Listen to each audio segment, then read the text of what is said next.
best. Got some sunlight? Let's see if I got some sunlight. All right. Get my utensils. Got my cutter. Got my lighter. Got a really old cigar. It's kind of cool. It's kind of dry in my house, man. So I'm kind of worried about all of my cigars. Like, I got to work a lot harder to keep everything at a temp and to keep everything cool. It's getting kind of frustrating. And this is a super random time to go live. I don't know. I got a like already. Shouts out to whoever hit that like button. Appreciate you. I wasn't sure anybody was gonna join in on this one. I just needed a moment to kind of like chill, kick back, and smoke a really good cigar. Smoke something that kind of just takes some of the pressure off. Just to kind of depressurize the valve a little bit. I just wanted to have something good. So I was really hoping to get people to join in. People have some stuff on their mind that they want to talk about some stuff too. I'm really sorry about the shadow that I got here. It's a lot of shadow, man. And my phone just fell for no reason. All right. I'm back. Sorry about all the shadow. I'm gonna light this cigar. And I'm gonna kind of ramble just to kind of see what happens, man. Thank you for everybody that joined in. I know it's like early in the week for everybody back in the United States. Kind of moving you guys into hump day. That was kind of my thing, just to have a good conversation and just kind of keep the week going. Make sure everybody's good. Texas, what up, man? How you feeling, man? How the family and the kids? Did I put mold or really old? I thought it was old, but my autocorrect acts funny sometimes. Like, there's no mold in this that I know of. Now you got me nervous. I gotta check. No mold, so it looks good. Everything is good. The only issue that I really had with mold, I had some mold on my Atabase, and most of those are okay. I got two that just are FUBAR. They're done. And that sucks. Atabase costs a lot of money, man. And I love Atabase, so that hurt. And then I had a couple cigars that I had set with the same thing that happened with the Atabase. They were set with my Neptune packs in a bag, and they were kept separate. And it was just too much humidity, and so some of those are really moist. Michael from Master Ash was just talking about how like he still has cigars that I sent out to him. That was like a month ago, and they're like at 72%, which is bananas, which is nuts to me. And then the one that the RP that um, got to DJ had too much moisture too. So like that's the only issue that I had, and that's because I was storing them improperly, and I just wasn't thinking, and that was my fault. But other than that, man, I haven't had any issues. It's more too dry than anything. Oh, okay, you just fucking with me. I see you. Peter, what up, man? I'm good, man. It's already spring break. I know we got spring break coming up soon for the kids, man. So I know you got a lot going on.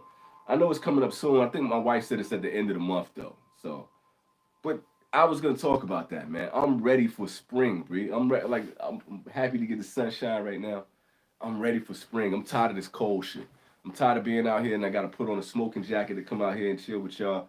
I'm over that. I'm just at the point, man, where I'm ready to be back in warm weather, skin getting extra brown again and all that kind of stuff, man. I'm just ready for some nice weather, man. I'm over this cold shit. Smoked a filthy hooligan yesterday, probably the last one. Too expensive for me. Cigar for St. Patty's. I mean, look, man. At least you took the time to kind of celebrate. You smoked a decent cigar. It's not really something that I would do, especially price wise. But look, man. Sometimes you gotta treat yourself. Sometimes you gotta do something that's outside of the box. It's necessary. What'd you think about it though? Was it just aside from cost? What'd you think about it? So my fig tree is already putting out figs. Ah, that's a beautiful thing, man. I haven't seen fig trees since I was uh, in fig gardens in Fresno, California, man. That's kind of cool. I would love to get some of those and dry them, man, and just use some, actually for my dishes and my food right now. That would be amazing. We don't really got that out here, so That's interesting. He said I was vibing to '90s R&B playlists and stopped to come kick it, man. Hey, look, dude, I'm sorry I interrupted good vibes, man. What you have going? Some Bobby Brown, some New Edition. Like what was you kicking it with the '90s? Who else, man? '90s had some good R&B, man. That was a good time.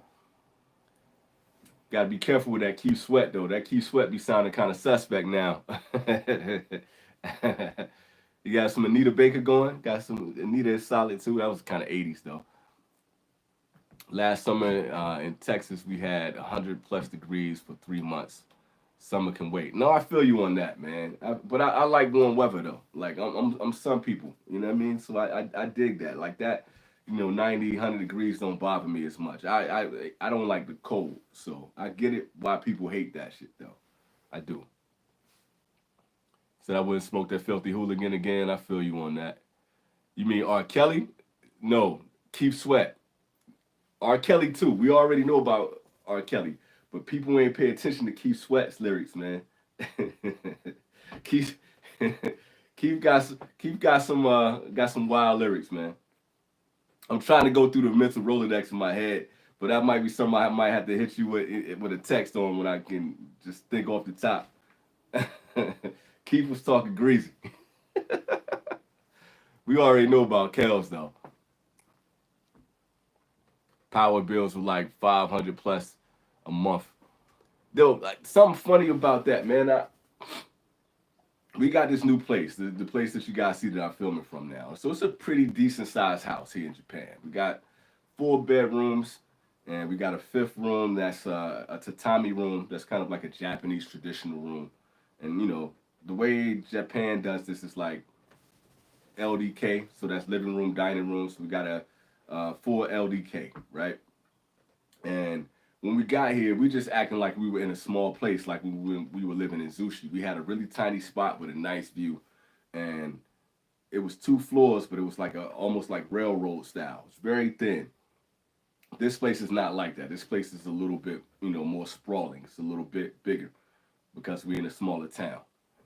But we were just running, the laundry. We had the lights going. We had a heater going at all times. We had and each room has their own AC and all that kind of stuff. And we were just running it like normal. And I was calling the house the Jack O' Lantern because like every time I would come home, it was lit up.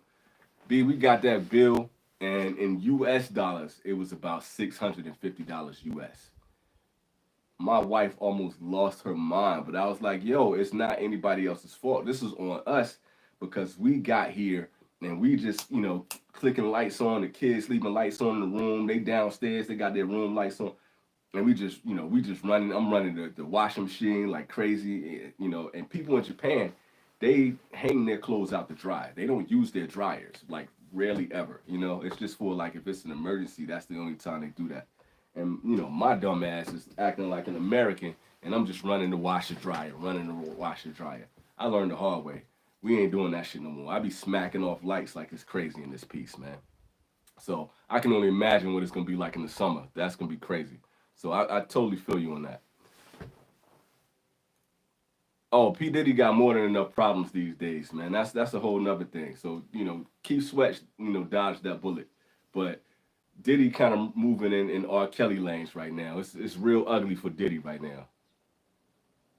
Yeah, see, you may be young, but you're ready. Yeah, Keith got a couple wild joints. See, if you know, you know, right? Yeah, yeah. Yo, Keith was wilding, b.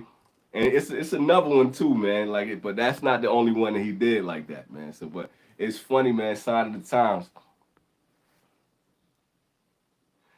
You need to get caught up with the Diddy news. The main thing that you need to know is Diddy. I'm almost sure he was involved with Pac getting killed. He set up Shine to get set up. That's the whole thing that happened with J Lo. He set up his artist. I think he might have been behind Puff getting, not Puff, but Biggie actually getting off too. I think he had something to do with that. But the stuff that's really falling on him is just like the way that he was treating his workers and the women, that was a part of his company and stuff like that. And just the amount of people that he jerked from Mace to Shine to Loon. everybody in his company got jerked. Like you can't think of anybody on Bad Boy that came off either alive, that didn't go to jail, or their career then just didn't flatline.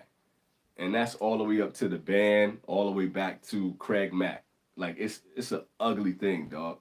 And you can't have that many mess ups without there being something happening. And I don't even get into his whole sexuality thing. I don't even mess with that. That's everybody else's business. But it's some real seedy stuff going on with Puff, man. Puff is in a bad place right now. But when you think it wasn't just Mace tip top, Mace wasn't the only one. Loon went religious. Shine went religious. Craig Mack went religious. And Mace. That's just off the top of the head. You know what I'm saying? Like they weren't the only ones. And G Dep went to jail. And what's the other boy? Black Rob went to jail. Shine went to jail. Loon went to jail. Like, and then Black Rob is dead.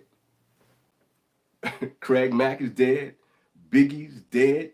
Like, dude, it's an ugly track record, man.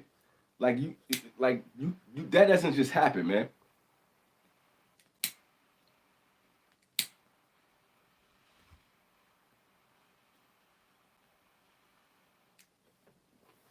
There's nothing that could ever come out in my life that would have that many people who've been railroaded or have that many troubles just for knowing me in person. Why? Because I ain't a shady dude. You know what I'm saying? So in order for you to get that kind of track record, to be a Jeffrey Epstein, to be a R. Kelly, to be a Harvey Weinstein, to be a Puff Daddy, to be Kevin Spacey, you got to be doing some real nasty stuff, man. You gotta be moving real greasy for that kind of stuff to happen like that. This is a beautiful tasting on the cigar just to start off. So sorry, let me.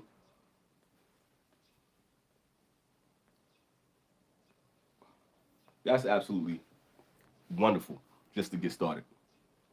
Let's see what Rob say. Jaguar right, she's still alive and no lawsuits, even though she been spilling the beans on everyone. The only thing that's saving Jaguar right is that people think she's crazy. The same thing with Kanye. People think Kanye crazy. LFD for the win for sure. And I think this is either from 2006 or 2008. It's something like that. This is from Sanj. It's old as hell. But Kanye just came out recently the other day, just talking about all the stuff that happened, with Adidas and with Drake, and he been getting some stuff off his chest. So the dude took his teeth out and put in, gold, titanium, put in titanium teeth or something like that. You can look in his face to see he ain't well, but the stuff that he's saying is logical. But it's always some stuff sprinkled in that's a little bit off, and it's the same thing with Jaguar Wright. So when you got somebody that's the messenger, that's not scared to say anything because they a little bit touched and they've been through some trauma, you can kind of get away with that without people, actually, offing them and doing some other kind of stuff, because there's always going to be enough people to say, oh, this person is crazy. It's always going to be enough people to say, like, okay, you can't trust everything. They're an unreliable narrator. But a lot of the times, those unreliable narrators actually have some things that's like, there's some truth. They remember stuff. Like, matter of fact, my homeboy that I told y'all about, my boy Money that I told y'all about that had schizophrenia, he really was, he really had some major mental health issues, right? But you couldn't trust everything that he would say. But there was other times when he would be lucid. Same thing with Orlando Brown. But there were times when he was lucid and he would contact me out of the blue when he was lucid, and the stuff that he was saying, his memory would go all the way back to when we were kids, and it was on point. And he would remember stuff that I couldn't remember. And then he would bring it up to me. I'm like, yo, we really did do this. So yeah, this did happen. So he wasn't always off. You know what I'm saying? You get what I'm saying here? So it's just like when you got people like Orlando Brown, when you got people like Jaguar Wright, when you got people like Kanye, people can say that they're crazy and you could just kind of write off what they're saying. But when you got somebody like Jeffrey Epstein, or you got what's the girl, Giselle? I think her name. She got a weird name. Maxwell, Ghislaine Maxwell, whatever her name is. Those are the type of people that would get taken out. But Puff can't move like that right now. Puff got so much drama going on that he can't move like that because everybody watching him. Nobody was watching him when it had time. You know, nobody would believe Puff Daddy would do anything to Biggie or Pac at that time. Nobody really believed that. But then when you got people like Drake that got stories about getting smacked by him, and you got all this kind of like, okay, you start to see like, yo, your track record kind of nasty, B. You moving real nasty right now. Pac was right when he got shot first. Biggie didn't have anything to do with it, but Diddy did. And I think you're right, man. I really think I think there was some truth to that. Because you got these real greasy people that ended up just running up on Pac each time.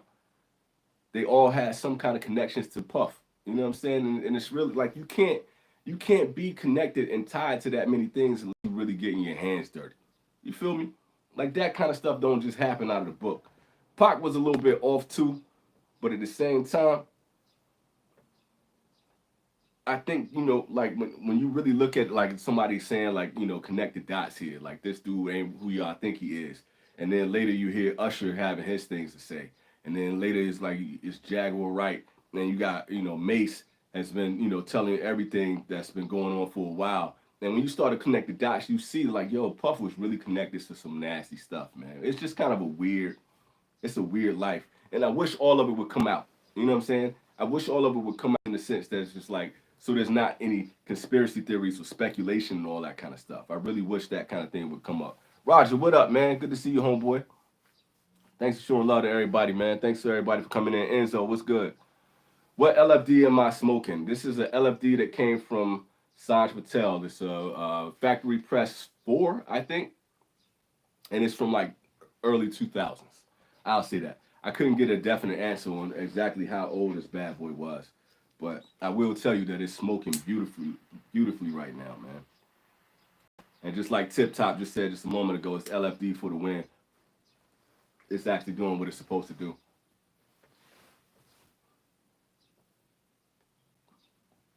How do y'all feel about box press, man? I think when we were doing a show not too long ago on the infamous podcast, man, we were talking about box press, and I think somebody was asking just like a random question, like which do you prefer, like Parejo or box press, or like which shape of a cigar Vitola you like? And honestly, man, having like a cigar with this size and being in a box press, it makes it a lot easier for me. I'm not really big on the bigger ring gauges, but it's something about a good box press that kind of helps out. And I remember when I first got into doing reviews and doing all that kind of stuff. The hierarchy at the time was people hated box press. It's just like they burn really wonky and they're just a weird shape. I like the traditional shape. I never really had an issue with how my box press would burn.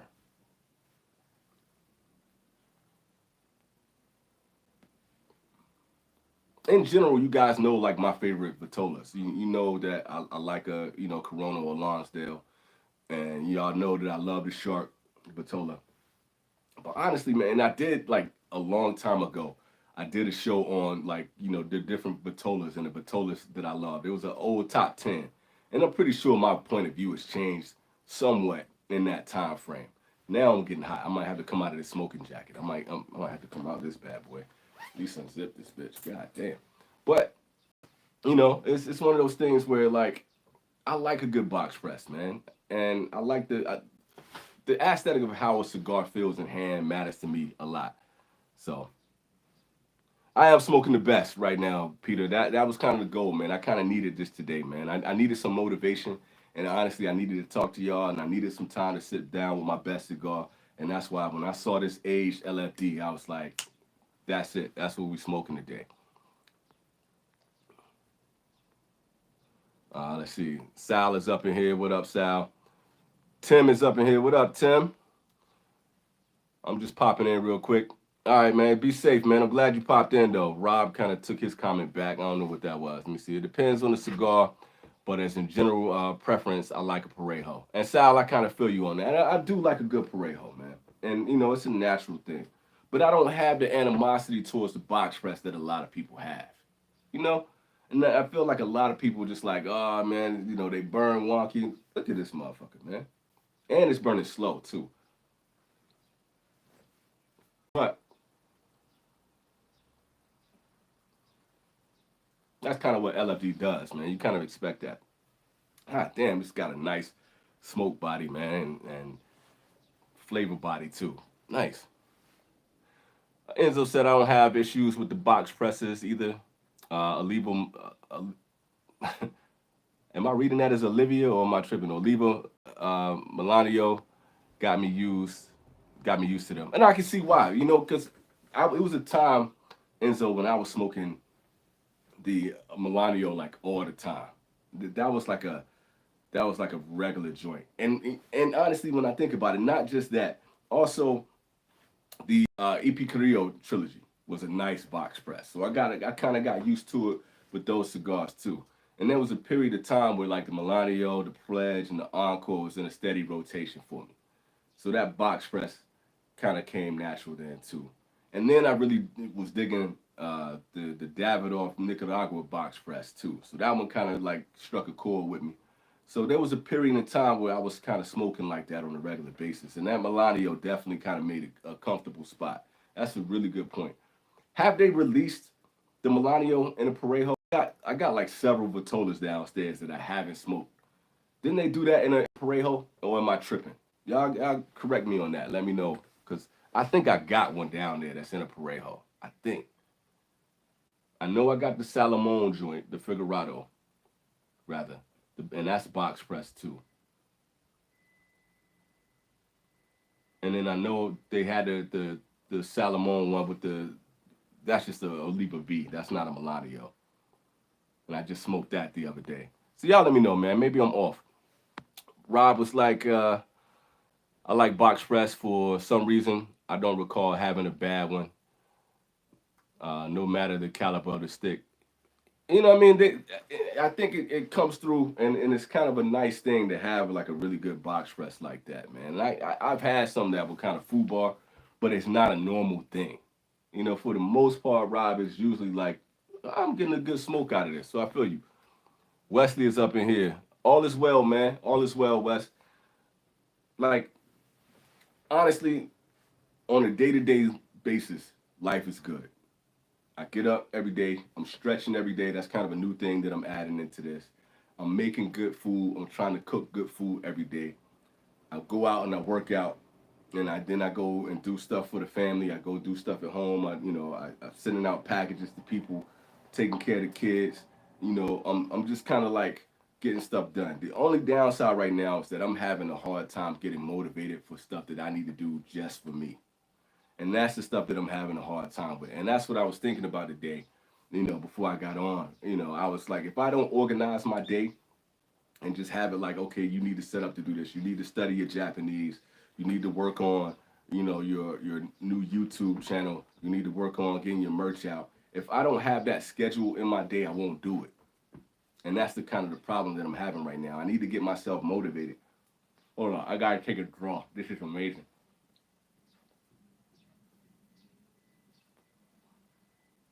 But other than that, man, my family's good. My family back in America is good. My niece and my nephew are good. And, that, like, I got good relationships with people right now. Like, that kind of stuff is good. Just the day to day life is good. I live in Japan. I'm learning. I got job opportunities coming up just to do stuff just to kind of keep me mentally sane, stuff like that. I got some opportunities that I need to go downstairs and work on. But other than that, like I don't have any negatives, man. The weather's beautiful. Like life is good, man. I hope life is good with you too. Let me know. Put it down here. Let me know how it's going. Just had an epic EP Carrillo Allegiance this past weekend. Good box press stick. It took me a minute to enjoy that stick, and so because like y'all know there was a whole saga with that where I wasn't really enjoying that cigar. Like the first couple times I had that cigar, I wasn't feeling it at all. But I think I had my expectations set based on the La Historia, the Encore, the Pledge, and I had my brain set on that this is what this cigar is supposed to taste like. You know what I mean? But when I had it again the other week, I did that short where I was kind of apologizing to Carrillo because I really wasn't like I wasn't feeling that cigar, and I gave it some bad marks, and but it's a good cigar, and I think I like what he did when he kind of zigged when people were expecting him to zag, and it kind of fits into that quadrilogy a little bit better than I thought, because when you think about it, you got kind of like a stronger cigar, you got a mid cigar, and then then you got a mid to strong cigar, and now you got a lighter one that kind of fits in that. So it kind of completes the whole cycle on that. So I kind of understand what EP Carrillo is doing now that I had time to kind of sit back and reevaluate the cigar, if that makes sense. And I'm glad you enjoyed it, man. I'm glad you appreciated it a lot more than I did.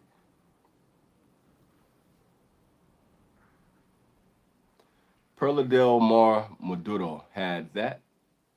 Had what, Rob? I'm kind of missing. I don't know. I've been talking about several things, so you got to correct me on that. Perla Del Mar. Cigar Side Chaz, what up, man? Felipe up in this spot, man. Yo, yo. The night just got better. Oh man, appreciate the love, bro. I'm just happy to be y'all in here, man, and kicking it with me on a random night. I think it's like Tuesday night for y'all, right? He says, Sal, there is a 5 by 52 Melanio Figurado that was not box pressed. Okay, so I might have that one downstairs, so I don't think I was tripping. But I need to go back and kind of see. I'm cooking out here, yo. I need to go back and see if I got that, man. And that'll be kind of good to try that in the parade home. Because I don't think I've had it. And to be honest, man, like I was going so hard with the Melanio for a period, especially like early in my channel, like I was talking about that cigar a lot because it impressed me so much, and I loved the price point on it, and I was smoking it all the time, and I had to really kind of like tell myself to pump the brakes and not to smoke that cigar as much, just so I could really appreciate a lot of the other cigars that were happening out there, and I didn't want to bore the audience. You know what I'm saying? I didn't want to bore you guys if you were watching my channel on a regular basis. I didn't want to have a quarter of my content being about the Melanio, and it really got to the point where I was kind of bothering myself with it. Um, so I haven't smoked them in a while, and I know I got the Maduro down there. I know I got the Figurado down there, and I got a couple more. I think I got a Lancero, honestly. So, and it's just like I need to kind of like I needed to kind of chill, but I need to go back and revisit that because I enjoyed that cigar so much. Said I was pretty disciplined until the pandemic. Now I just want to smoke cigars and sip bourbon with my free time. Fighting it. Rob, I'm having the same problem, man. Like, because all the stuff, like, I keep ideas in my head, Rob. And I keep stuff going, and I'm constantly trying to create, and I'm constantly trying to do things and take stuff down. But I don't know what happened was recently, man. I don't think it was the pandemic because I went through a good run during the pandemic. But somewhere after that, especially after all this move and this whole nine, I just want to sit back. I just want to smoke cigars and play poker. And that was one of the things that I wanted to talk about, man. Because like I normally, when people ask me like, "Yo, how many cigars do you normally smoke a week?" My answer was usually like 3 to 4. That and 4 was like the high end. That's if I'm doing a live or doing something like that. I maybe smoke more than one cigar at a time, and that's usually because if you know, you know. He always telling me I need to smoke another cigar instead of just cut the show short. Y'all see how that go every time. But saying that to say, man, is that lately, like, I just want to defrag and just play poker and smoke cigars, or just go downstairs and play Red Dead Redemption 2, and just kind of after I had my workout, after I did all the stuff during the day, I just want to just chill. I just want to just let my mind float. But you can't do that all the time, man. Sometimes you got to push through it, just like working out. You got to kind of push through it, and you got to actually, be more productive than you actually would. Your mind would tell you to be. You got to get your body to do more than what your mind wants to do, because it's real easy to get sedentary. And I'm just not in the place like mentally where I really want to be sedentary. But then again, I do. You know what I'm saying? And I'm fighting that. I'm in the same fight you are right now. So I totally feel what you're saying. Life is always good. Life is good, man. Life ain't always good, but for the most part, it is, man. And a lot of it, Roger, is what you make of it, man. And that's what I'm trying to do right now. I'm trying to motivate myself to make a lot more better out of this. I was watching a guy the other day. I don't know if you guys know who Umar Johnson is. I'm not a fan of Umar, but I'm watching a guy that's been talking about Umar Johnson. And he was talking about a period in his life where he got stagnant and he got into conspiracy theories. And he said he just wasted he's a talented musician, he's a YouTuber, and he was saying that, he had just kind of got to a place where he stagnated and he got into conspiracy theories, and he said he lost a good chunk of his life just trying to, like, digging into stuff that didn't matter to what's going on in his real world. And I felt that for a moment, man, and I was like, yo, I don't want to be that. I don't want to get myself into that place, because you can really kind of make your life a living hell just, getting complacent and not really, fighting for the things that are necessary. Does that make sense? Y'all feel where I'm coming from with that? Yeah, see, Roger was like, I shouldn't say that actually. I'm lucky to say that life has always been good for me to this point. I hope it maintains that way, man. I hope it stays that way. You got a family, you got a good career, you're working on your channel, you're doing dope ass stuff, you got a good community, you got good friends. That part of life is always good. So I feel you on that. So you got a reason to say that. My cousin was up in here. What up, Scotty? How would I know if a cigar is a slow burn versus a fast burn? I would look at the tobacco and where it's made. No, not necessarily, man, because that's a great question, Scott. By the way, I hope you're still in here. I really try to get to everybody's comments, man. You guys have been great commenting and all that kind of stuff. So thank you for taking the time and bear with me. But every now and then, it's gonna be like, different tobacco is gonna be more or less combustible than another tobacco. And it's all going to be varied depending on the blend and the type of tobacco. Usually when you got, a company like LFD, they're going to have the most premium of premium tobacco. But just off the top of my head, if I just think of cigars that are absolute slow burners, I got a whole top 10 list. If you ever want to go check that out on slow burners, it's really, I think it's a good episode. But you have the El Oso, you have the Andalusian Bull, you have this LFD, you have, and LFD is also Andalusian, and the Andalusian Bull is also LFD as well. And you can see the amount of time that I've been sitting here for 30 minutes talking to you guys. So I would say probably for 20 minutes, I've been smoking this cigar. I'm still in the first portion of this cigar. That's when you know your cigar's a slow burner. Now I've been talking, but I talk to you guys like this all the time when I'm smoking cigars. And sometimes, I burn right through them. In this particular cigar, man, I probably just go the whole time frame with just smoking this. And that's when you know you got a nice, slowly combusting cigar. And it probably got Ligero in here, something like that. That's kind of keeping it, as a slow combusting cigar. So I hope that makes sense, Scott, to kind of explain, like, I don't know, like, all which tobaccos are going to be like the least combustible. That's the stuff that a master blender is going to know. I'm not at that stage yet, but I do know when I have a cigar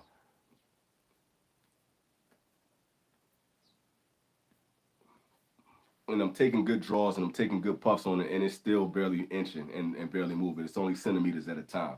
One thing about this cigar, man, is that I kind of lost my train of thought. I did have a good point, but whatever. Let me move on to the next person. Let me see here.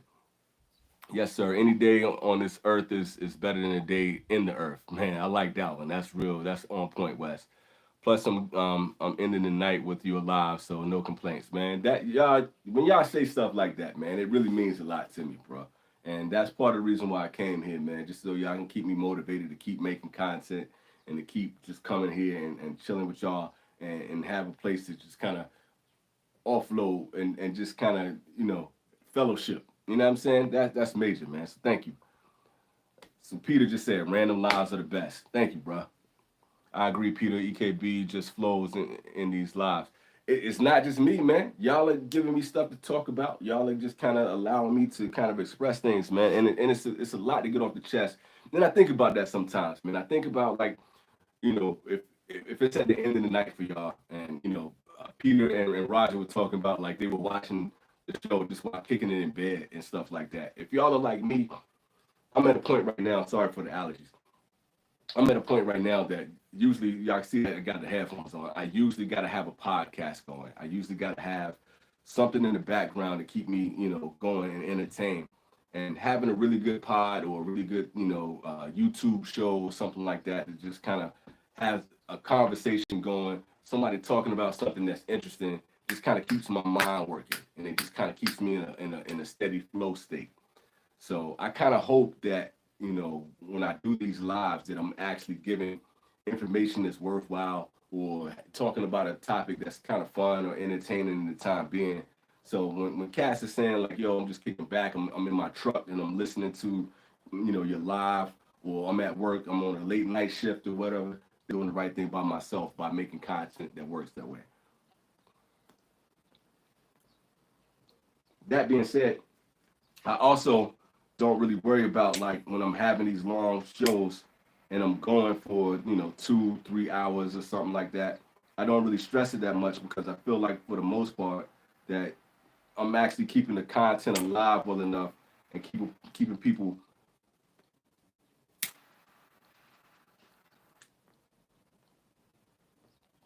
entertained enough that everything is all good and everything is working well. I'm not just wasting y'all time. So cigars improve your quality of life. My life quality is getting the boost courtesy of this Definition Noir Cameroon. I'm kind of jealous of you, Sal, because I wish I had that cigar right now. That's a cigar that I was enjoying, and I don't get enough definition. And that's why, like, I was going out of my way to give love to Jamon and give love to Definition Cigars. And it's kind of dope that, I don't know if it's just on my feed, but I'm seeing a lot more people with that cigar in hand. And I don't think that's just because of me. I think it's really because of the work that Jamon and his team are putting in. But at the same time, when you got, reviewers like myself, the rest of the infamous crew, Unbanded and whomever else is talking about this cigar, man, it's really helping, and you guys are kind of keeping that going. That's a cigar that like I would love to sit back with right now, and it's real easy for me to get comfy with Cameroon cigars. Like that's it's a real comfy place for me right now. I would love to have that one right now. I don't think it's better than this at the moment, but that's a fantastic cigar to kind of kick it with. Matty boy, what up, man? What up, bro? I'm just kicking it tonight, man. I say always with the lives at bedtime. Dang it, hey, dude, I can't help it, man. It's like I had a long morning. I think I spent 3 hours in the gym today.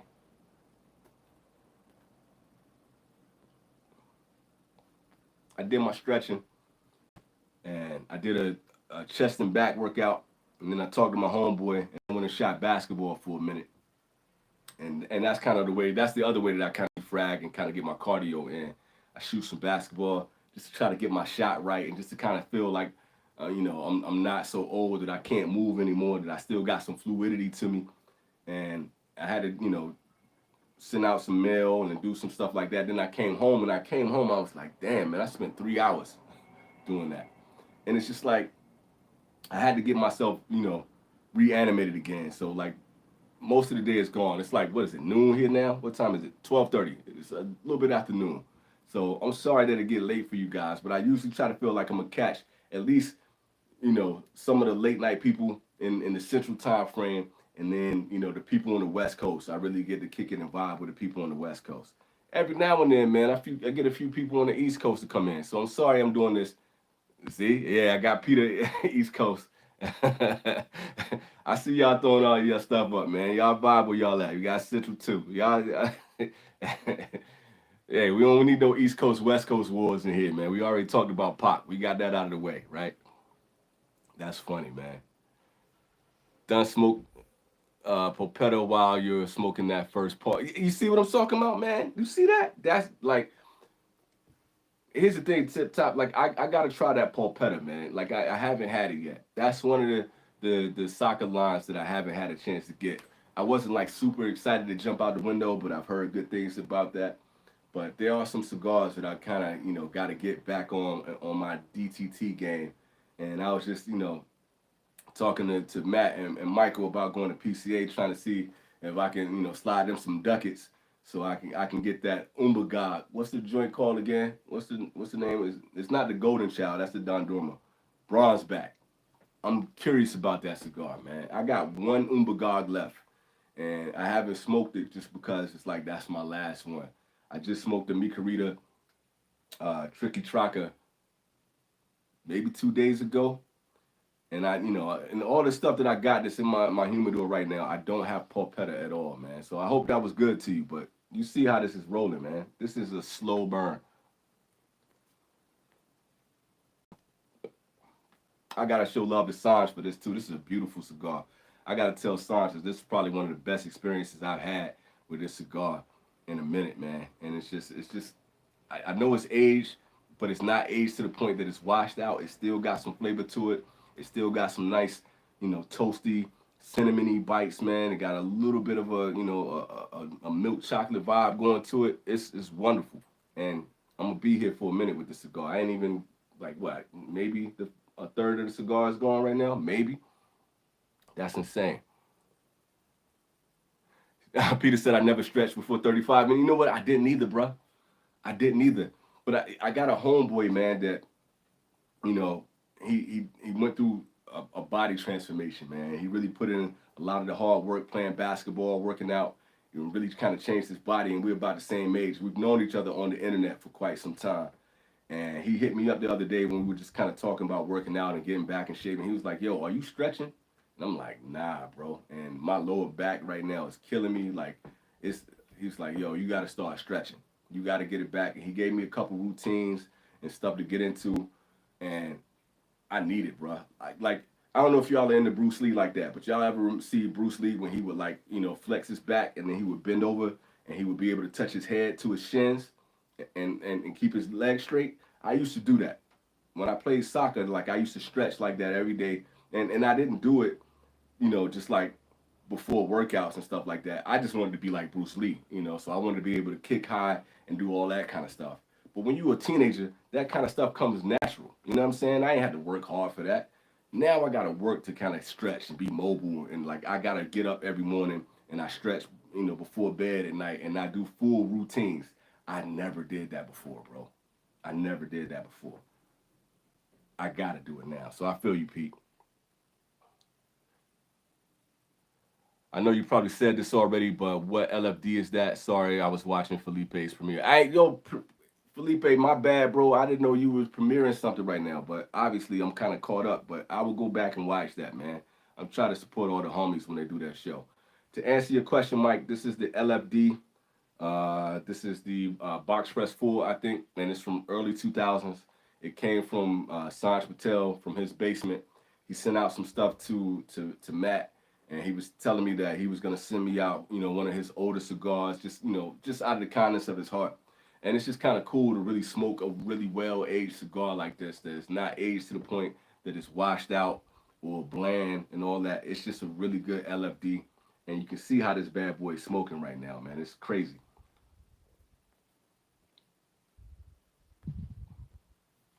So let me see what else people are saying in here. Time to start a cigar smoking yoga show. You joking, but that would be kind of funny just to see, just to do something that absurd, just to see if people would watch it. That would be kind of crazy. But to see my old ass struggling to get into any of those positions right now would be comedy within itself and would be entertaining. And I'm trying to do that, doing like I could do a few of the poses, and have a cigar while I'm stretched out would be comedy. I would watch that myself just because it's funny as fuck. A 43-year-old dude with a cigar in his mouth doing yoga. Hey, you never know. Stranger things have happened. I got a Japanese tatami room down there. I got a perfect spot to do it. That's funny.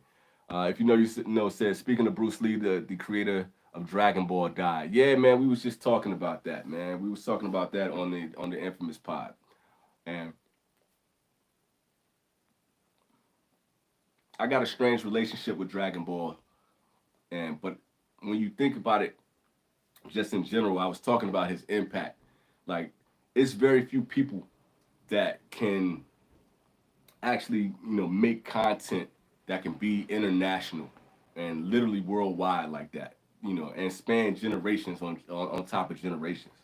it's kind of a fascinating thing when you really think about, having a creative mind that creates something that can last for that long. And, you know, talking about Bradley the other day and just kind of talk about legacy in a sense, it's kind of fascinating that this man has created something that's going to be a legacy that's going to live long beyond his actual years on the planet. My son is in the Dragon Ball. You know what I'm saying? And, he's only 10 years old. He's about to turn 11. And I wasn't much older than he was, watching Dragon Ball. And, I'm watching Dragon Ball Z. I remember the whole Frieza saga. I remember the whole Cell saga, the Majin Buu saga. That was the time when I was watching. And then you just got the original Dragon Ball that was even before that. And the stuff when you just go back all the way to the manga and stuff like that, man. Like that's the stuff that I dream of being out, like being able to create. When you think about just trying to get the vintage cigar started, and what creating while I'm in Japan, or creating 80s remote, and when you think about the stuff that the artwork that I always did, you want to create something that will be a legacy for your kids. You want to create something that will be a legacy for your family. You want to create something that will be a legacy for yourself. And by no means would the vintage cigar ever last that long. But it's just nuts to say that you worked on something and you created something that's going to be able to exist long when you're gone. That's a fascinating thing. That's the stuff that you dream about, especially as an artist and a creator. That's kind of a fascinating thing.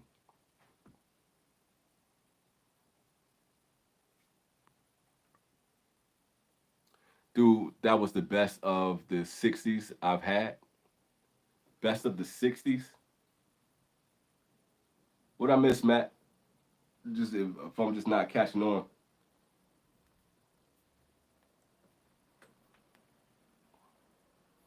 Are you talking about this cigar? Let me know if I'm off on that. But yeah, man. Even when you're talking about like, I've been listening to a lot of Bob Marley lately. I've been talking a lot about Bob Marley. 660. Okay, got you. And that's what I was saying earlier about this box press, dude. It doesn't feel like it's a big ring gauge, and that's what I love about this one being pressed the way that it is, man. Sorry about that I didn't catch on to that when you were just saying 60s, like duh. But I was saying that earlier. I was talking, before you came on. I was talking about this being a box press, and it didn't feel like a large ring gauge. And that's like if you do a box press the right way, that's like the best thing. And I know you were ranting and raving about the cigar. I meant to comment on that earlier. I think that was the train of thought that I lost earlier. Sorry if y'all can hear the speakers in the background. They do that here in Japan. But it's a beautiful thing, man. The way the cigar is smoking and it's holding up lovely. It's getting a little wavy right now on the burn, but it's burning slow. I got no draw issues. It's a beautiful thing. So especially when it's a rectangular like that. Yeah, man, it just feels right in the hand. The aesthetic of a cigar like that is everything. It's everything, man. And so that's why, like I was saying, that I do kind of have to have love for box press cigars, especially like even when it comes to like the flathead 660. You can't compare it to this, but just to be a regular production cigar that's a large ring gauge, but the way they press it, it's money, man. And so yeah, it works out. Like I, I couldn't even think about this being a 60 because it doesn't feel like a 60. And it seemed like it was longer than 660, man. So that like it's just a well-made cigar. Premium tobacco, premium construction, and to be able to last this long and still taste this good. Hats off to LFD. Shouts out to Sanj for hooking your boy up. Um, just dropped a little bit of the ash, but still not all of it.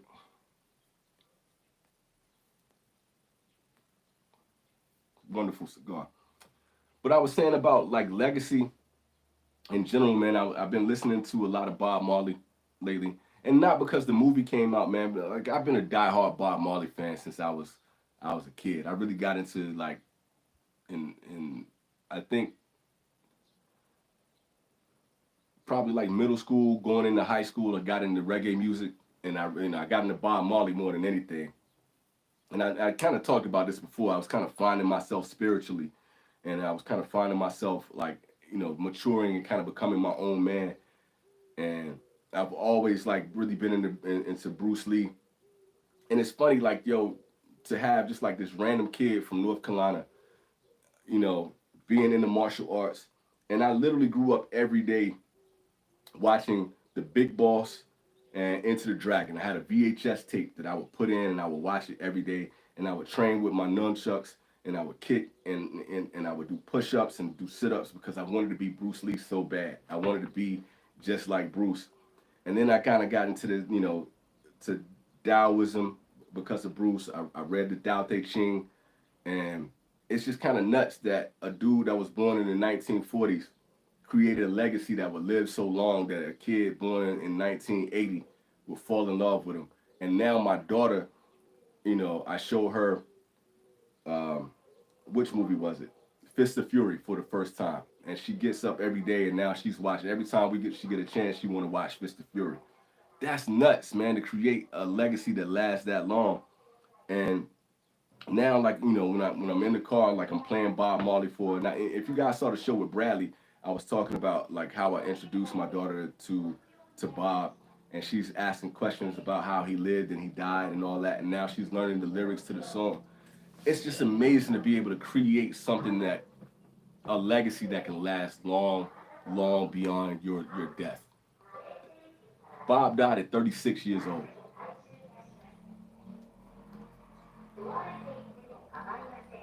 I can't imagine not being on this planet, you know, for these last 10 years and for the next 10 years. I know the next 10 years are not promised, but to think about passing away and you don't even make it to, a half of a century, it's kind of wild.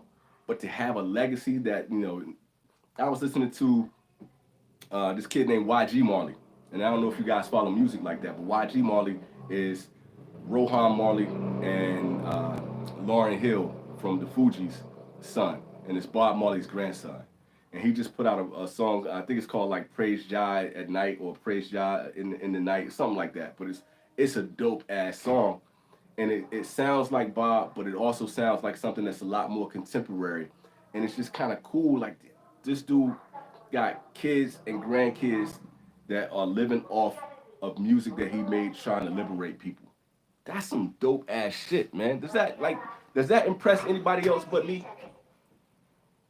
Am I the only one that kind of feel what the fuck is going on?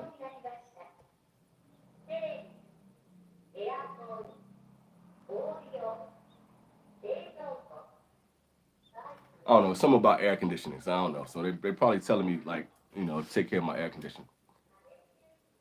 So Almighty is definitely a classic Bob joint that not a lot of people talk about.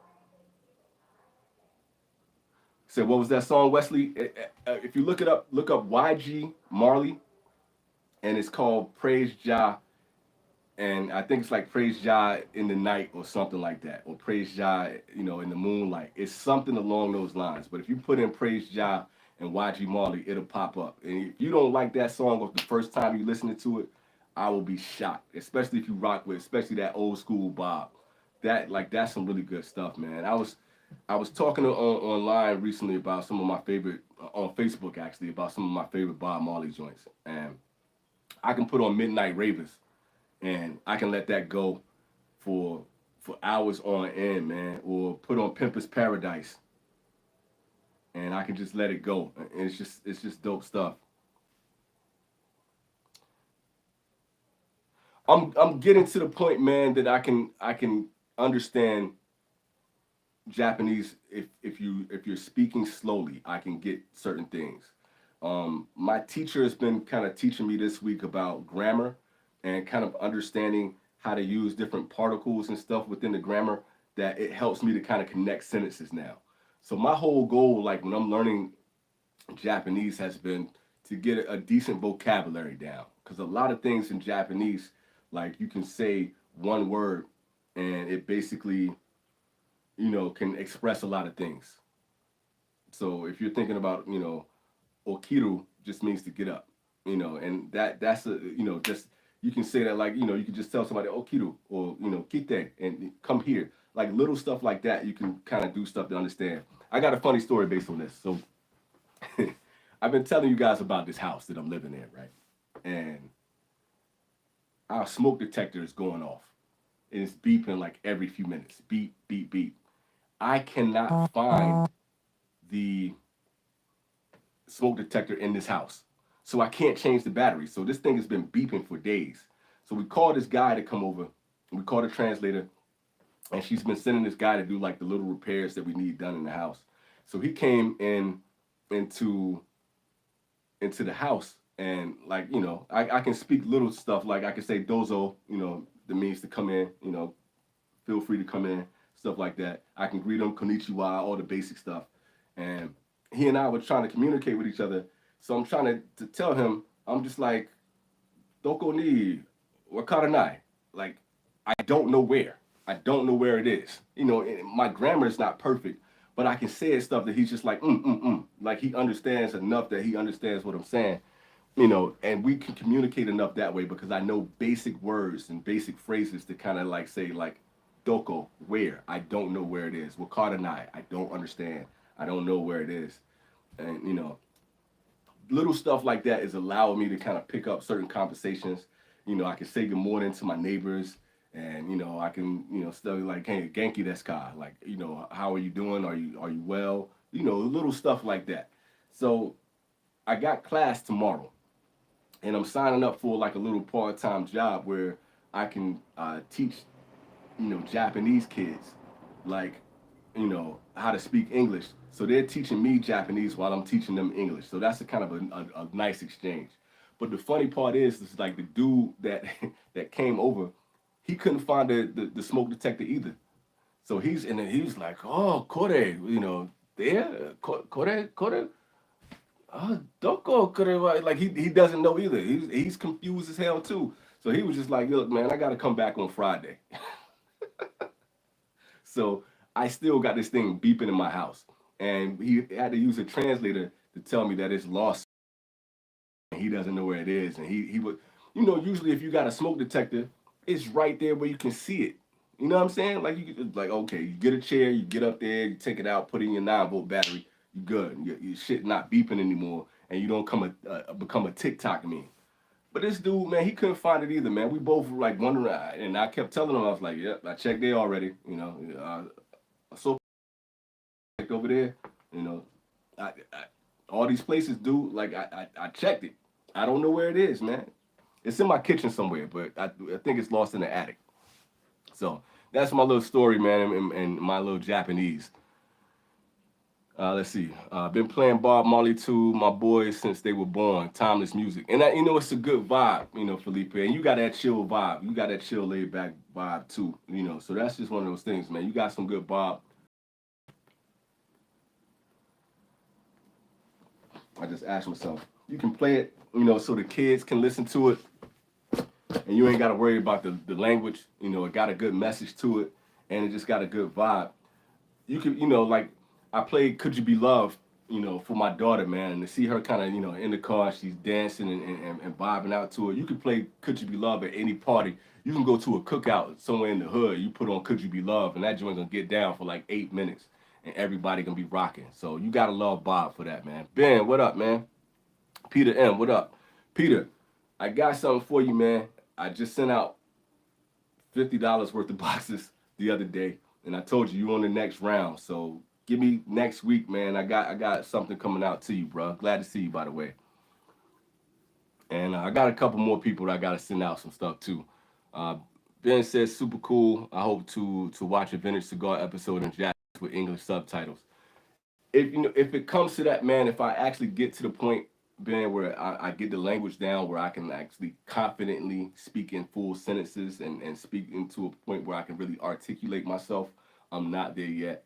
And I got to study like a little bit later because I got class tomorrow.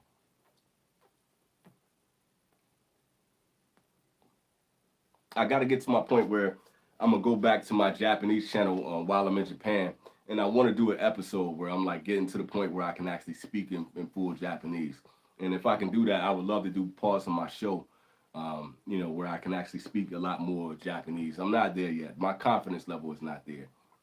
a lot of the times now, I'm doing stuff where I'm like going to the convenience, I'm going to restaurants, and I'm trying to order stuff, and it's funny when you say things to people and they actually understand you and they know what you're talking about. That's a beautiful feeling, dog. That's just like, and when the other day, I had to go get my insurance for my car, so I'm doing that yesterday. I think it was yesterday, and the the the the ladies, the two ladies that were helping me out, were talking back and forth in Japanese, and I almost felt some kind of way because I'm like, yo, I can't understand everything you're saying, but they didn't know I could understand some of what they're saying because a lot of people are expecting, Kokujin or Gaijin like me to be able to understand anything. They just, and I'm just sitting there like I'm dumb as fuck, like I don't know nothing that's going on.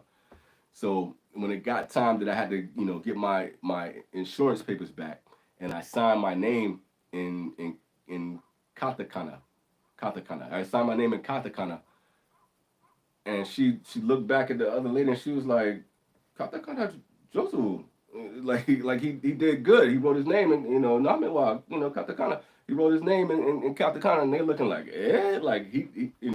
So when I left, you know, I said, Osukade sama, like, thank you, for all the work you did. And I said, gomenasai, I'm sorry. And I said, what was the word that I used? I had the sentence in my head that I said then. I said, gomenasai, you know, I'm losing my grammar, but I said Mendo, basically saying, I'm sorry that I was a bother to you. And the look on her face that she saw that I said that, she was like, oh shit, like yo, you actually can speak a little bit of Japanese. But but I really meant it though, man, because I felt like because I'm coming in there last minute. My wife gave me like, yo, you got to get this paperwork turned in. We got to get these cars taken care of, the whole nine. And just the fact to be able to get to that point where people can understand what I'm saying to them, and I can put sentences together in my own head without having to use my translator and stuff like that. It's a beautiful feeling, Jack, and it's a beautiful feeling. I want to get to that place where if I'm sitting on the trains or if I'm sitting in a restaurant, I can order my food, and or I can actually have a conversation with somebody at an izakaya at a bar, and everything is a good vibe. You know what I'm saying? Like we can have a full on conversation, and that surprise when people are reacting to you, saying something in their native tongue is kind of a cool thing, especially when they have no expectations of you. Because there's so many people here, a lot of these Navy cats, and a lot of these people that are here, they've been here for 10+ years. There's like one of my wife's boss. This dude has been here for probably close to 2 decades and can't speak a lick of Japanese. And I was like, I don't understand. Like, why would you be in somebody's country and you don't even want to like get close to their, to their language? But everybody can live on the base, so they can live in these, Americanized places, and they never have to worry about, you know, not necessarily assimilation, but actually being able to acclimate into somebody's culture. My ears just popped. So if my voice changed, I apologize, man. Like my nose is stuffed up, my ears are stuffed up from these allergies. So look at this cigar, man. I basically got a robusto right now. You know what I'm saying? And it's like this is dope. While I'm reading Benjamin's comment, while y'all hanging out with me, man, I know I lost a lot of people kind of talking this Japanese stuff, but what are y'all smoking on right now? Those who are still hanging out with me, what kind of cigar do y'all got while y'all chilling with me? What y'all drinking on tonight? Tell me like what's going on in y'all world tonight if y'all not smoking. Just kind of keep me posted. He said I'm smoking a Cusano 18 Maduro. I've never had that cigar, by the way. All tobacco, 1999 and older. Some 1985 Dominican oral filler. Super smooth. Still got flavor. Nice chocolate espresso vibes. Sound like a good cigar to me. Where you get that one from, Ben? Where that come from?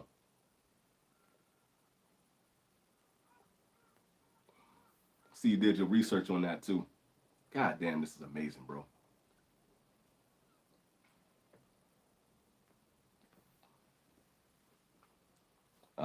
Roger said, damn, bro, I was trying the Placencia Dragon and my wife called me in. Hey, that sucks, man. When you like really trying to get into a good cigar and then something come up and you gotta like bounce and you gotta leave the cigar behind. Do you got another one? Is that the only one you got, Roger? That's kind of crazy, man. Let's see. Mike said I tried that delayed Istanbul earlier. Now I'm just chilling in bed. What you think about that Istanbul? You know, I know Matt, was in love with that cigar. If I remember correctly, I think John liked it too. But I know he had some issues with a couple of them. I never got a chance to get that cigar, so I don't know. Like, somebody. I know I got a couple bombs coming my way. I don't know if that's gonna pop up or not. But I want to try that cigar really bad myself, man. Rob said he got the Drew Estates Nika Rustica, man. That is like a cigar that everybody loves, man. And I think I probably had one. And I know I got one or two downstairs. And I need to light it up again. But I know people love that Nika Rustica, man. That's like one of Drew Estates kind of like sleeper cigars, man. So, hope you enjoyed that, man. I hope y'all smoking really good tonight. I like that. I'm off to work, bro. Take care. Enjoy smoke and live. Pan, nice to see you, bro. I know you probably already gone, man, but thank you for coming in. I know you kind of go back through the show sometimes, so I hope you see this. And like, I saw some of what you sent out to Matt, man. That's some dope stuff, man. Sharing your culture like that, man. That's really really fly. Oh man, what kind of homework did your kid need help with, man? I can't front right now, man. I'm terrified of this whole thing right now. My kids are getting to the point where they're really starting to do really good homework. And all the schoolwork that I've done in the past couple years has been culinary arts based or it has been Japanese based. So when he started bringing out his math homework, dude, I'm terrified. I'm horrible at math, man. So I'm scared of that moment, bro. So good luck with that one. I hope you did all right. Ben said he got it from a B&M. I got a Toro. If you want in the barn from Cali, the Churchill is cool too.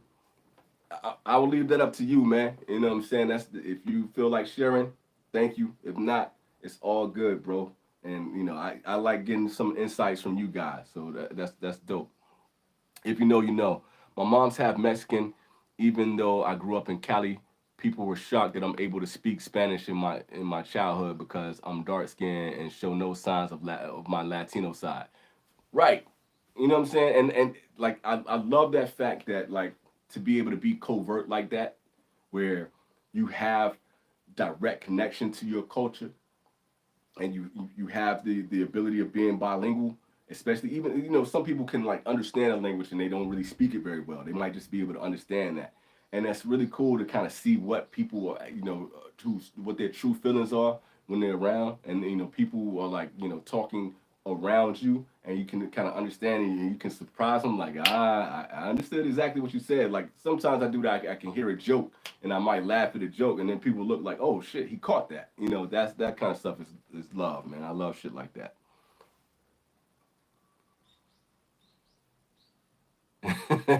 Yo, Peter, you were mad funny, man. I ain't gonna put my man Roger on blast like that. But that's good for the chat. Y'all stupid, man. That's funny. Mike said, talking about the Dale Istanbul. He said I enjoyed it. It definitely has a unique flavor profile. And y'all know that's my favorite shit. I love cigars that don't taste like anything else that's out there on the market. So now I'm even more excited to try it. I can see how people would dislike it though. I get that, man. But we've been going back and forth with the Sin Compromiso, because to me, that's one of the most unique cigars that's out there. And y'all know, like, plug my own shit again, but I did the top 10 most unique cigars. And, like, I get excited about cigars that can do something that can stimulate you in a different way from other cigars. Like, you know, uh, I love, like, that the Sin Compromiso kind of has this vegetal note, and it kind of has, like, this minty, effervescent kind of flavor profile that not a lot of cigars have, and it complements that that very earthly baseline that Saka likes to put in his cigars, and it's so unique. And the difference between that and a Paladin de Saka that just kind of makes you like say like, yo, this is different. Nothing tastes like this cigar, and like, that's why I can appreciate a Mortal Coil or I can appreciate a Firewalker when some people can't, because I don't mind getting, like a mineral profile. I don't mind getting something that just kind of makes you like, yo, what is this? Where did that come from? That is fun to me, man. I feel like a cigar like this LFD is going to be kind of universal, and you get some of the the notes that you're familiar with. It just happens to have a really good, well balanced profile, and it keeps you intrigued.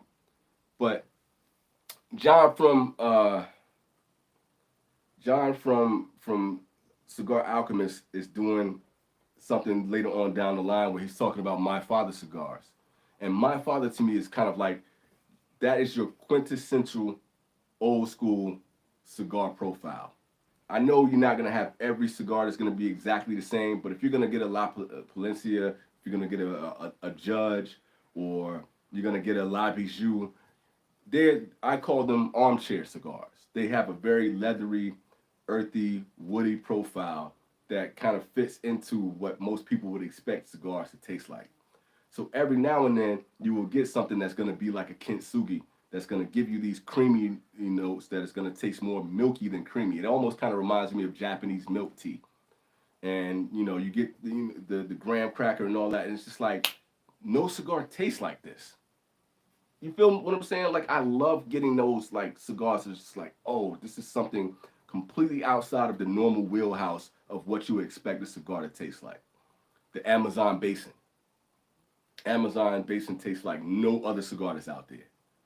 You're not like you can get cigars that might have a wet earth taste, but it doesn't taste like banana leaves. It doesn't taste like the Amazon like that cigar. That is something unique to just that cigar. No other cigar has it. I love it.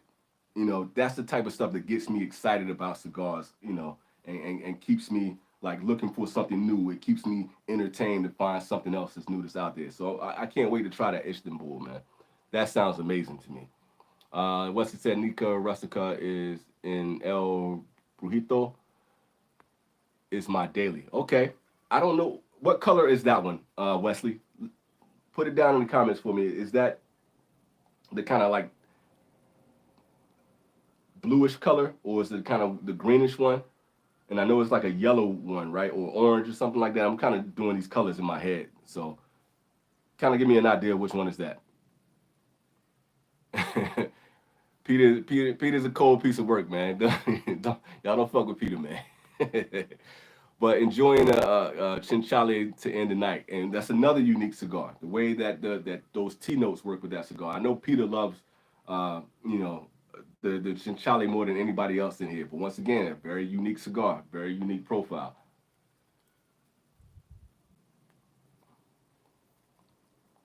So who is that right there? Sorry, man, I can't see the name very well. So Il said he's smoking the Connecticut broadleaf Nica Rustica too. See, Nica Rustica gets a lot of love, man, and that's what. So I got to dig into that a little bit, man. I kind of stayed away from Drew Estates for a minute, just because I felt like it was a little bit too much hype for a while. But I need to go back into those Nica Rusticas, man, and kind of dig on them a little bit, man. Peter M said just got smoking an inch Nicaragua, and that's the Ipicarillo joint, right? And a non-alcoholic Corona. I am not mad at that. I can imagine that would actually pair really well too. Yeah, man. So Rob, I was digging the Mortal Coil, man. That's kind of funny. Like I didn't see that when you said that earlier. I just saw Matt's comment about the firewalk. But yeah, man, I dig that cigar, and I know like DJ, it's like he hates that cigar with a passion. But for me, man, I kind of dig finding something different in cigars, and I think that whole Arcana line just kind of did well with finding different regions to get tobacco from, and then incorporating that into a blend. I'm here for that. Like I'm all for it. I know some people, it might just kind of take them aback, and it's just certain flavors, that people just can't deal with on their palate. But for me, I'm always looking for something that's not going to be run of the mill. I'm always looking for something that's going to be out there, and I actually dig the Mortal Coil, man. I got two of them down there, and honestly, I keep going into the humidor when I'm trying to decide like what I'm gonna pick out. I picked that cigar up multiple times. Like I want to smoke this again just to kind of refresh my brain on what the cigar actually tastes like, and I just keep putting it down to try something new. So that's probably gonna be in the next few days. I'm probably gonna light up one of those mortal coils. He said, "You already know some people in Fresno are foul. Facts, yo, all day." Being able to speak Spanish saved me more than once, man. Their jaws hit the floor in a few situations. Yo, it like I wish I had I wish I had that capability. Like my wife understands more Spanish than I do, so that's a good thing. Like she can actually understand a lot of Spanish, so she's kind of saved us more than a few times while we were in Fresno. I wish I had that one. That's like I never tried to learn Spanish like that. I only know maybe probably I got probably 100 words max in my Spanish vocabulary. So that's a great weapon to have on deck, especially in Fresno, Daddy O. I was just talking about Fig Garden earlier. I don't know if you were in here when I was talking about that, man. I missed, like somebody was mentioning that their fig trees are blooming. I kind of missed seeing the fig trees and having the fig trees and the orange trees. That's one thing I did love about being in California was all the fruit trees that was around. And Fig Garden was a pretty decent area. Just discovered that Mortal Coil was re-released last summer. And I honestly, like with the re-releases, I don't even think I got any of the re-releases. I think the ones that I got are like from OGs because I've had them in my humidor for a while, and people sent them to me from cigars that they've had in their humidor for a while. And I think some people were sending them to me because they wanted to get rid of their Mortal Coils and they knew I was smoking. And I ain't mad at that. I'm not mad at that at all. It would be funny if Matt is smoking a Camacho. Hey man, y'all are like y'all are the best, man. This chat is always fun, man. Y'all the best, man. I really appreciate y'all. Let's see. Mike said I'm with you. I like that weird ish. Anybody can blend safe, get weird with it. And but the fun part about it, Mike, is like when you can take those weird notes or those weird profiles and create something that actually stands out and makes it something that actually tastes good too. And that's the part about the blending that I really love, man. Being able, it's like when somebody can take, you know, music and take something from calypso that most people probably aren't going to be palatable, or maybe soca or something like that, and then they blend it with another genre of music and they make something dope. You know what I mean? That's kind of how reggae came about. You know what I'm saying? Taking mento and calypso, and then taking the half blues, from people like Fats Domino, and that's how we got reggae. You know what I'm saying? And being able to take something that's a little off the beaten path and making something that will last forever. That's what I dig about the cigars, man. I love that whole process of somebody being able to take something and they're blending and like, yo, I can make something that's completely outside of the norm. It's not just gonna taste like leather, and it's not gonna just taste like cedar. And I'm not just trying to make a Cuban S cigar. I'm making something that is gonna be, from volcanic rock, or taking something from a muddy soil, or taking something that has like, pecans or whatever. And now you're getting all these different notes in it. I love shit like that, man. That shit makes me happy. I need to send the pic to you all. Hey, send it to me, man. I'll put it up in the community tab. Kintsugi is awesome. I really dig that cigar, man. I honestly like I don't genuinely dig um what's that? Alec Bradley or Alec and Bradley too much, but the Magic Toast and the Kintsugi I can vibe with. The rest of them I'm kind of like whatever, But that is crazy. Said he got a fecal leaf aging. Peter probably gone like 20 boxes deep into that chinchale. Y'all are funny, man. What's even better? It's just like having all these inside jokes and everybody just throwing out inside jokes in the comment like that. That's community shit right there. That's how you know we vibe and everybody connecting. That's some fun shit, yo. Have you smoked the warped Eagle's Descent or the Future? I haven't had the Future. Matt actually sent me Eagle's Descent, and I smoked like a couple of them, and I didn't dislike them. It's a good cigar, but honestly, it wasn't anything memorable to me. Like I couldn't tell you like off the top of the head like what I got from that cigar, and I smoked it a couple of times. I think I got one or two more, maybe, down in the humidor, but I've also given a lot of them out because like when I've been sending out these boxes lately, I've been trying to send people stuff that like you don't see every day. So I've been trying to give a lot of of the warp stuff away. I've been trying to give like a lot of the illusione stuff away, and just kind of throwing in like different cigars that like aren't common in the zeitgeist because the whole fun part about it is like actually giving people different experiences with the cigars. You know what I'm saying? I've been sending out some of like my HBC stuff. Like I just try to be. I was like, it was really cool when John did his unboxing of the box of cigars that I sent out, man. And it was kind of cool. Like he was grabbing stuff like, oh, I really wanted this. Like, yo, I haven't had this one before. And I didn't know, like, when you got people who have smoked so many different cigars and have a pretty diverse palate and tried a lot of things, it's nerve wracking to me to like send out boxes because I don't want to send out whack stuff. I was nervous sending boxes out to DJ. I was nervous sending stuff out to John, Matt, and Mike, and I just sent a box to Cigar Carpenter Mike.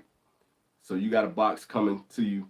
I've sent out so much stuff now that I don't even remember everybody. I just sent out 4 boxes just yesterday or the day before yesterday. So it's kind of a nerve wracking thing because you're trying to curate these boxes to make sure people can really enjoy them and actually get a real experience out of them. Not just giving stuff that they love, but also giving stuff that they haven't seen before, haven't tried before, or it might be something they maybe only had once or twice. And I could be an overthinker sometimes too, man. But yeah, so to answer your question, yeah, I've had one out of the two. See, I'm doing a video on McAuliffe Blue before releasing at PCA. That's cool that you got that one to do a video on that, man. You should get some decent views on that. That's what's up. I think the factory has ties with my fiance's family. Word? Okay.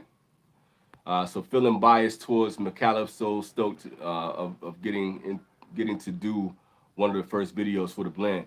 Like, dude, as a reviewer, that's like one of the coolest things ever, man. And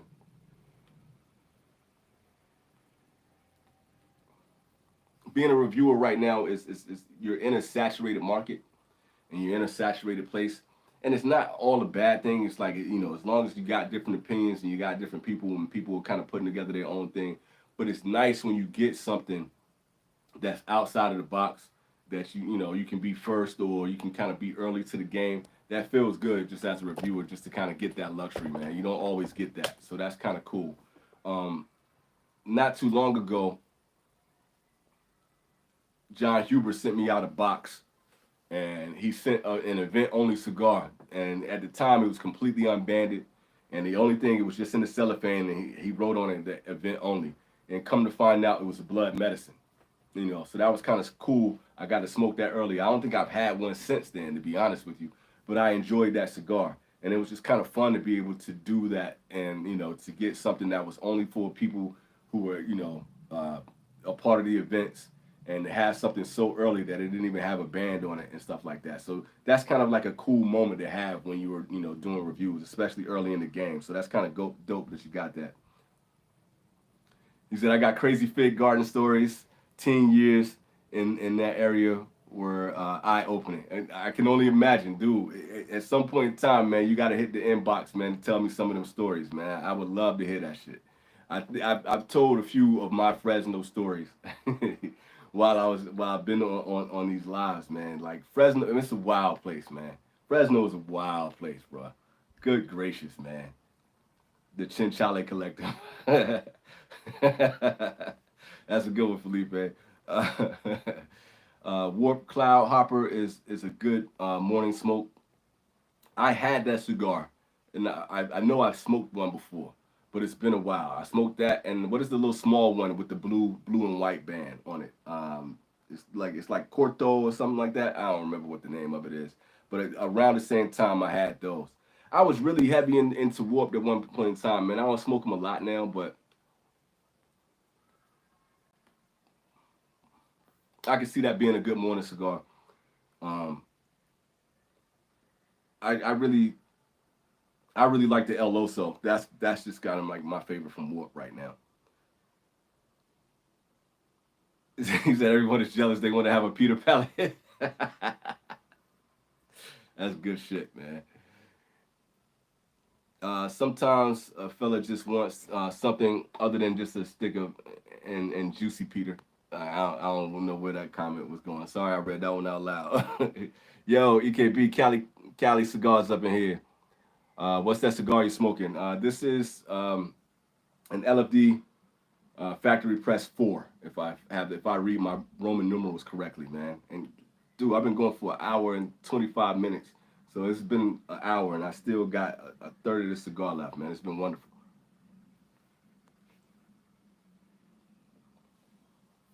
So it is Corto. I did have it right. It's funny, man. Like over time, like it's I was somebody sent me a message earlier today, and they were asking me about the um, the Le Carême because we've been talking about it so much recently, right? And we've been saying like how much we enjoy that cigar just as a collective. And he wanted to kind of try out, some of the different, vitolas and blends. And he was like, "Yo, which one do you like the most?" Because I've had damn near every, size of that cigar. I've had damn near every vitola.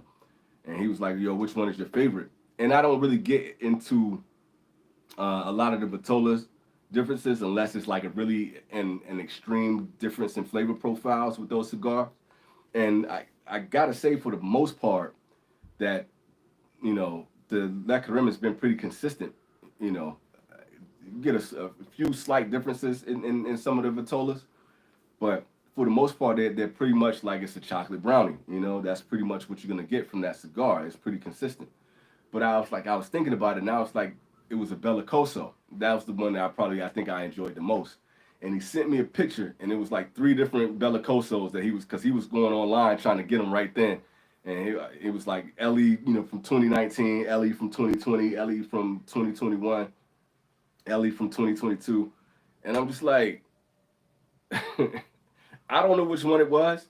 And I was saying to him, I'm like, yo, I wish I had like Matt's computer brain where I could always think about exactly which cigar I had, what the flavor profile was.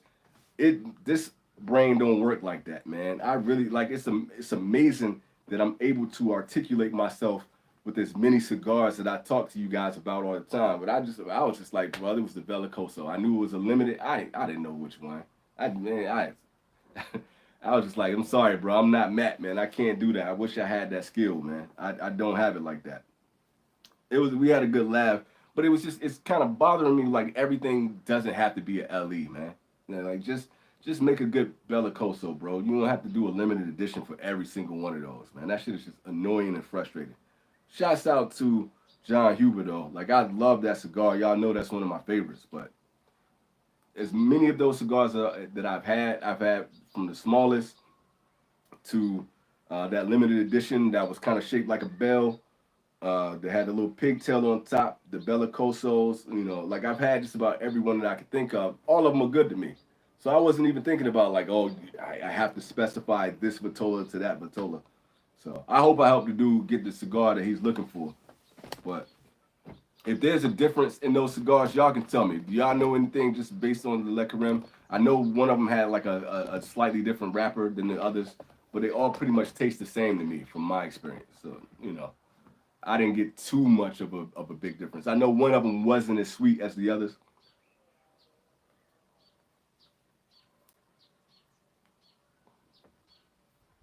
It's kind of hard to keep all of these cigars in your mental Rolodex. Tell you how old I am, just bringing up Rolodex.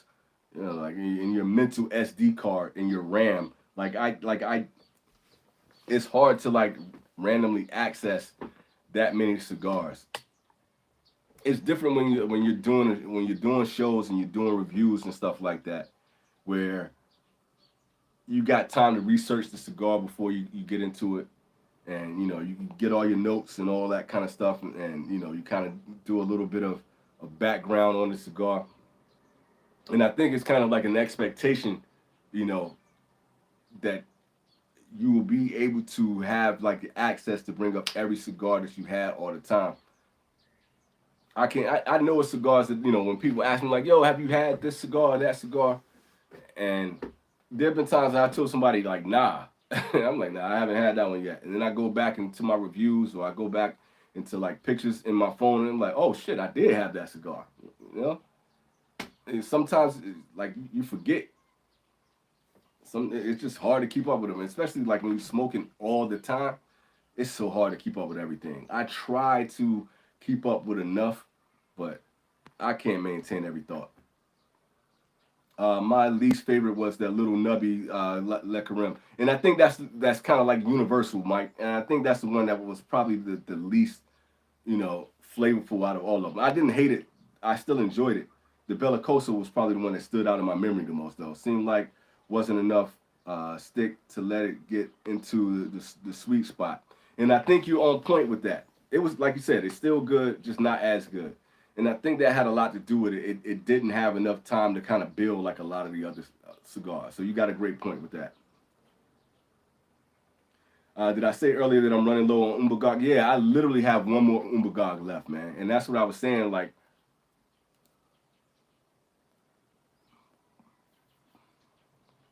I smoke a lot of my Dumbartons, and I've been kind of like staying away from. But like, it's one of those things. Like, I get so comfy with the Micaritas and with the Umbagogs that I smoked a lot of them. So I got really low on those. So I kind of went back and started with the Sin Compromisos again. I went back into my Muestra de Sacas and stuff like that. And I know, like, when I was going through the inventory, I was like, damn, I literally only have one Umbagog left. And the only reason why that one is still remaining because I had it in another box for in one of my Tupper doors when I was doing reviews, and I was gonna do a whole episode where I was smoking and comparing the Micarita Blue, the Tricky Traca, and now that I had the Papa Saka, I was gonna compare it with that and the Umbagog, and I was gonna go in and kind of compare all of those cigars together. But that's the only reason why that one kind of survived. And now like I'm not smoking that one just because like it's gonna be a moment where I really have a craving for that particular cigar, and I'm gonna go back to it. So yeah, I'm low on that one. I know what you meant. I caught you, Mike. I knew what you were saying. Man, I appreciate that, dude. Like, and thank you. And you don't have to do that if you want to. Always hit my inbox, man. It's easier to get to me on the Vintage Cigar, um, on Instagram at the Vintage Cigar. That's usually the easiest place to get to me. You don't have to do that. I appreciate the thought, but hey, I'm never gonna be mad at receiving Umbagog, man. So it's a great cigar. So I appreciate you, and I appreciate the thought more than anything, man. I appreciate the gesture. But yeah, so just like if anything come up, man, if y'all just want to chop it up, outside of the lives, or if y'all just want to, just want to, kick it, or if you need to get in contact me with for any reason, usually the easiest way to get to me is through Instagram. That's the place where I'm usually like in a group chat, or I'm usually on there just kind of cruising just to see what other people are doing, what other people are smoking and stuff like that. Because anything else I probably don't check nearly as frequently because I'm just kind of on the go. But yeah, that's the easiest way to connect with me.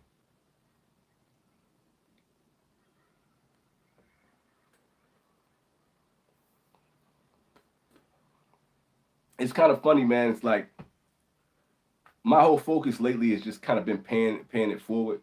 So many people have just for being on the show, have been.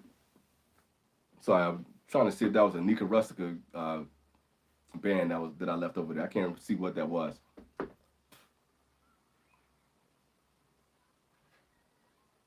I emailed you the Drake Sandcastle. What? Roast beef. What up, man? What's going on tonight? How you doing out there? Um, damn, I lost my train of thought. anyway, sorry about that. But oh, what I was saying is like so many people has sent me, boxes and stuff like that, and it was very difficult for me to like send stuff out. So I've been trying to like just give back, man, and to really give more than I've been receiving because I've received a lot of really cool cigars, and I sent got some really cool stuff for people. So my whole goal lately has been paying everything forward and paying a lot of people back and just sending thank yous and just sending that out. So I mean, I always appreciate if somebody wants to send me something, but really I've been trying to send more out than I've actually been receiving lately. So you know, my twins made a Drake sandcastle at the beach. Yeah, yeah, yeah. So you send it to me in email. I'm gonna check that when we get off. I gotta see that. I got I gotta see that. I'm excited to see that. That's dope. I don't know if I missed that comment earlier, so my bad if I did, but that's dope. I can't, I'm trying to picture in my brain what this is gonna look like. Dog, knowing you, man, I hope it's not what I think it is.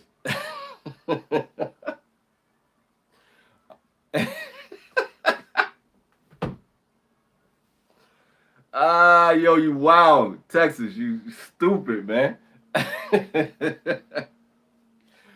I don't know if I want to see this joint now, man. Yo, all right, yeah, I can imagine it's funny. This is gonna be crazy, yo.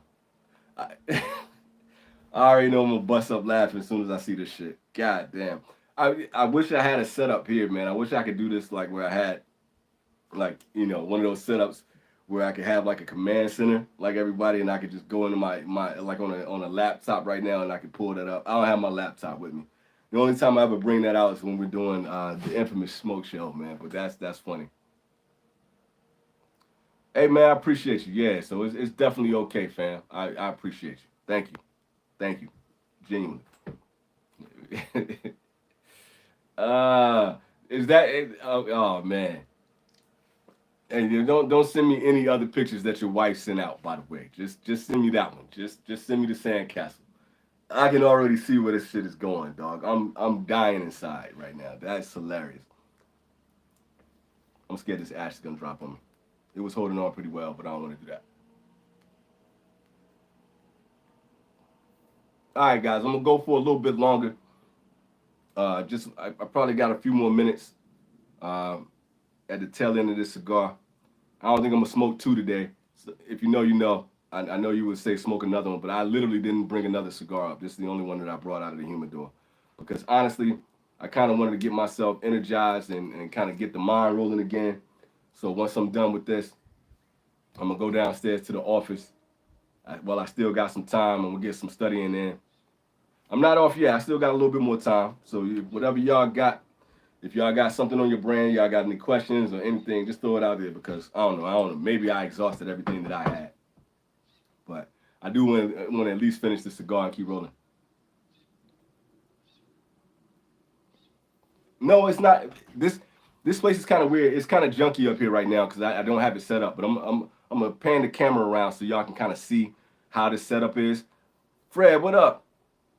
So this is it's just kind of a weird balcony that we have up here. It's not even like really a balcony because you can kind of see that like I got this wall set up right here, right? And I got a couple chairs up here, and then like you can see my neighborhood, and it's part of. Dang, I didn't mean for that to happen. I got I got this cord so it doesn't die, but you can kind of see like. Let me unplug. God damn, burn myself. So I'm gonna take y'all around a little bit, so you can see like it's from my rooftop right here, but it's not actually on the roof like my last place. It's in the roof. It's like it's weird. It's built into the roof. Now the cherry blossoms aren't out yet. Not in this area anyway. Um, they are. Oh, and then like it's a patio door. Let me show y'all that. So my patio door is like right there, that leads into my house. So it's kind of a weird setup, man. So it's not like the rooftop that I had before, but I still got a little bit of a view. I just don't have that view while I'm sitting down, which is kind of disappointing. It's definitely a chill spot, man. The only downside is I don't have an electronic outlet. So like I'm connected like right now to an extension cord. and that's like the only way that I can kind of keep power access while I'm going. Um, so like I can't set up my lights the way that I wanted to. I wanted to put my Edison lights up around here, and then I'm gonna connect these two chairs, and kind of get like a table set up out here so I can like really kick it and chill. It's just we've been kind of working on different parts of the house at a different time. It's so much just trying to. You don't want to spend all your money at one time. Like you get into a new place, you want your house to be set up and to make it feel like home. But we still got the outside yard to do. We still got the backyard to do. We still got different rooms, and we got my son's room. It's a lot of stuff going on, man. So it's gonna take some time. So this is enough right now where I got my little fold up chair, and I got my other chair so that I can just kind of sit out here and have my cigars. So there's that. Roast beef said I'm smoking a factory smoked Maduro. You ever smoked those? Roast beef. I smoked I smoked a factory cigar twice, and I've yet to ever finish one of those cigars. The first time I got it, I was living in Fresno. No, I wasn't in Fresno. I was in Club Time, and it was during the pandemic. And during that time, I was watching everybody's. I didn't have my YouTube channel at the time, so this is what 2020, I think 2019 or 2020, and everybody was talking about factory smokes. And I was like, oh, okay, it's a $2 cigar. I got to try the cigar. It's Drew Estates. Everybody's ranting and raving about the cigar. And honestly, it was one of the most disgusting cigars I've ever had in my life. I was walking back because I had, it was during the pandemic, so I had to walk down to the Cigars Limited that was down the street from me. And while I was walking back, I couldn't wait because everybody was, talking about that cigar. And I lit it up while I was walking, and I put that motherfucker out about halfway through and threw it into the gutter. And I tried it one more time. I think I tried the Maduro after that. I think that was Connecticut. And I tried the Maduro after that, and I put that fucker out. And I have not smoked a factory smoke ever since. And I probably will never smoke another factory smoke after that. So I hope you were enjoying that cigar. But that is not a cigar that I think I will ever smoke again. Fred, what up? That's a cool little cubby to chill and smoke in. That's why I can't wait for the weather to turn, Mike. I can't wait for the weather to be like, getting sunlight like this, and actually, get to sit out here in a cutoff shirt and just, kick back and smoke cigars, especially at night. So, like, I can see the whole sky. I can see the mountains over there and all that kind of stuff. So to be able to sit out here at night, man, it's going to be a beautiful thing, man. I can't wait. But the only thing is like I wanted to do more lives at night so I can get more people on in the morning and stuff like that, and just kind of get a different group of people in because I'm always going so late for y'all.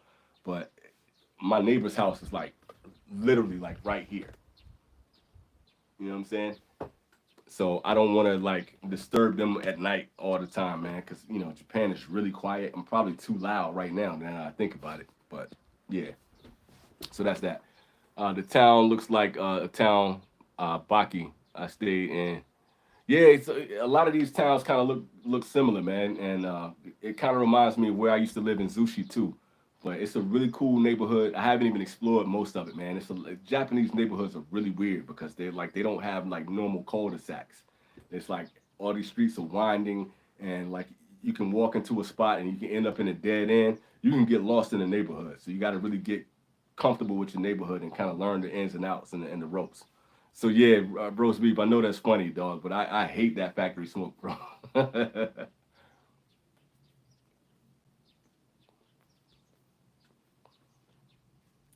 So ill said I just lit up a factory smoke sweet for the first time just now. Good luck with that. I kind of understood what you were saying. You got to put some hot sauce on that factory smoke. Dog, it ain't enough hot sauce in the world for that. I don't care if it's Louisiana. I don't care if it's Texas Pete. It ain't like I don't want that cigar no more, man. That's mad funny. Hot sauce is hilarious. That's real funny. Honestly, I'd rather just not smoke than have a factory smoke.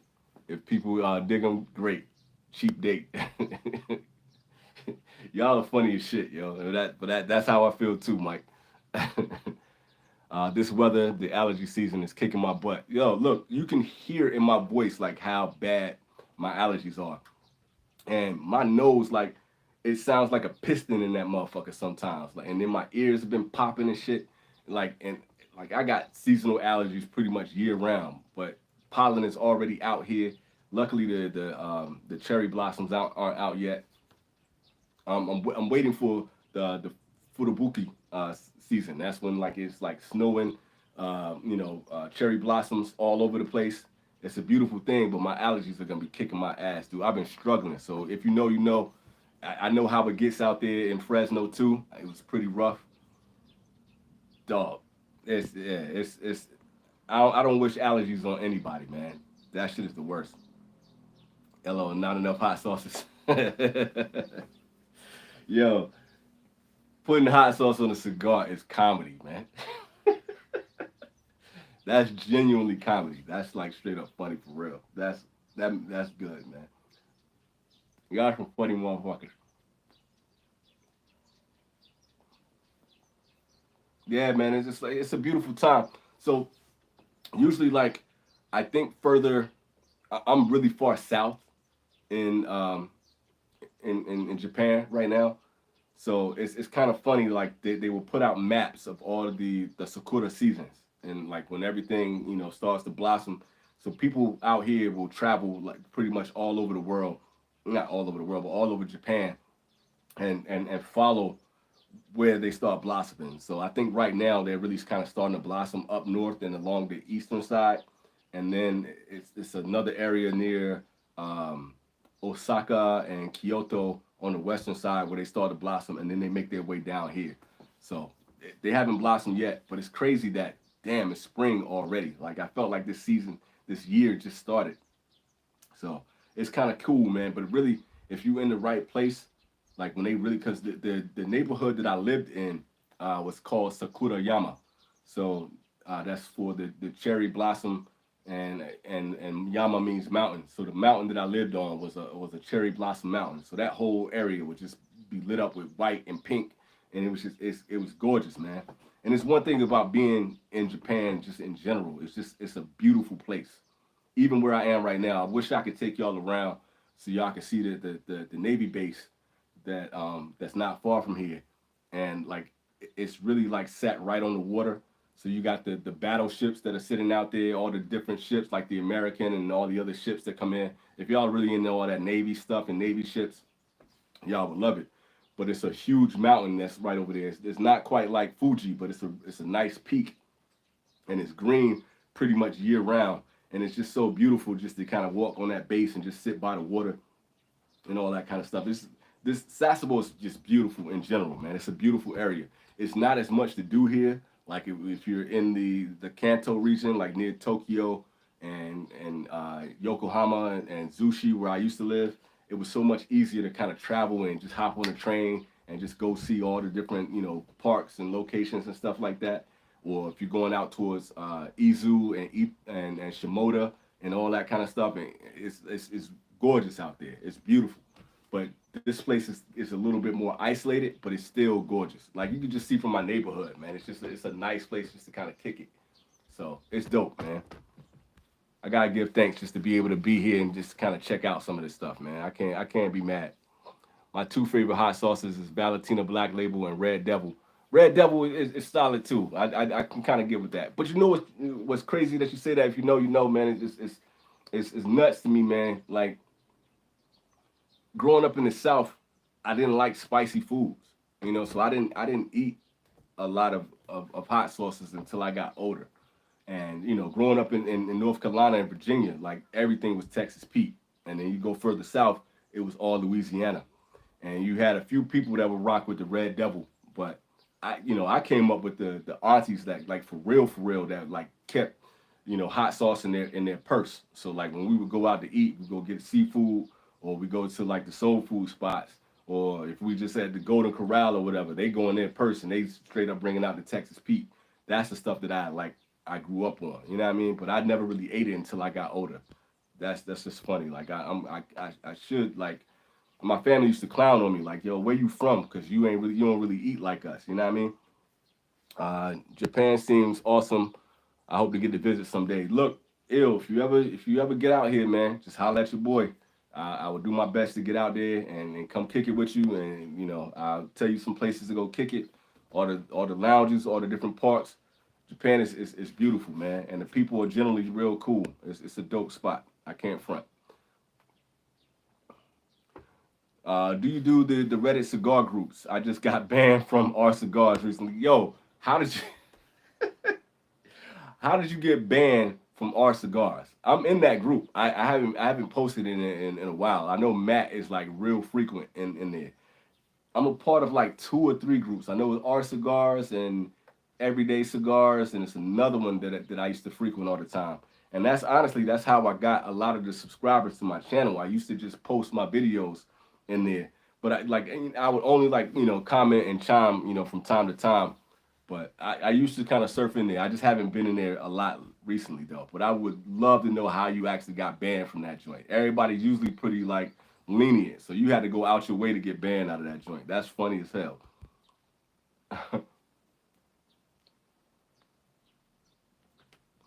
Oh, what up, man? Stop was in here, man. What's up, brother?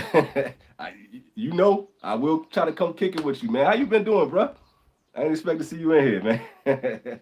I just met him and his wife, man. They showed me a good time, man. It was just real cool, man. I love to be able to kick it and meet with y'all, man. So if y'all get out here, holla at your boy. I'm gonna try to come kick it with you. I'm gonna try to smoke with you, whatever come up, man.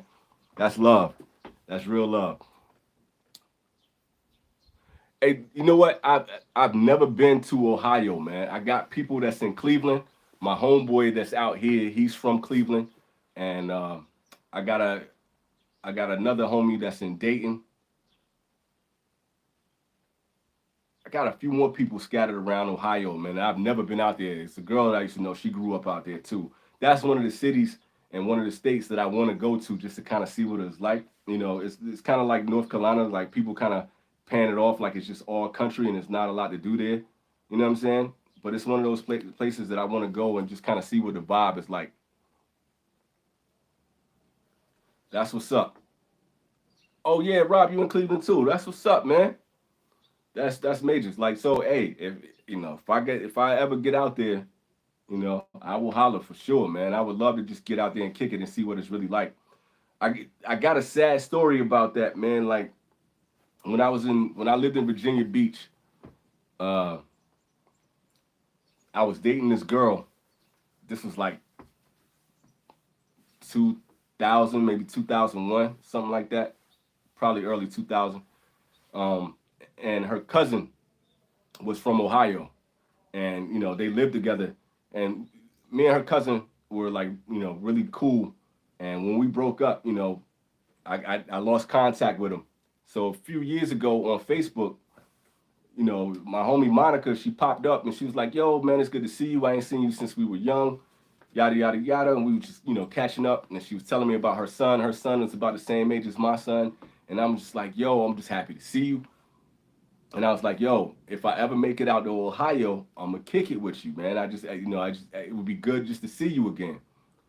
And she was in Dayton, so she went back to Dayton, and there was a shooting that was like outside of a club or something like that, and I had just so happened to hear about the shooting. Like I'm watching TV while I was on the computer, and they were going through the list of names of the people who were the victims of the shooting, and they were like Monica Brickhouse Story, and I was like, "What?" And it was her, and I had just talked to her maybe like a week before that happened, man. And that joint, it kills me like every time I think about that, man. It's just like, first of all, when those mass shootings happen, like it's so frequent in the U.S. now that it happens all the time. You you it almost feels like it's a movie when it's happening. But when somebody that you know is a victim of it, it's crazy, man. It was just like it was kind of like a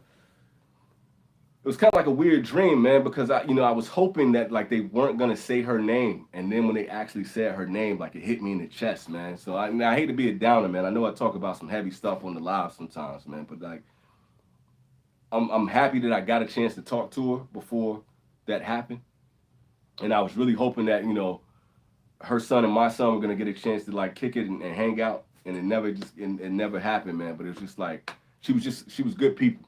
She was good people, and it was just kind of a wild thing. So that's just one of the things that just kind of stands out in my head about that. So let me kind of move on to something a little bit more positive here. So Rose B was saying, I questioned the mods about a post that they removed. They said it was enough. It wasn't enough context or content.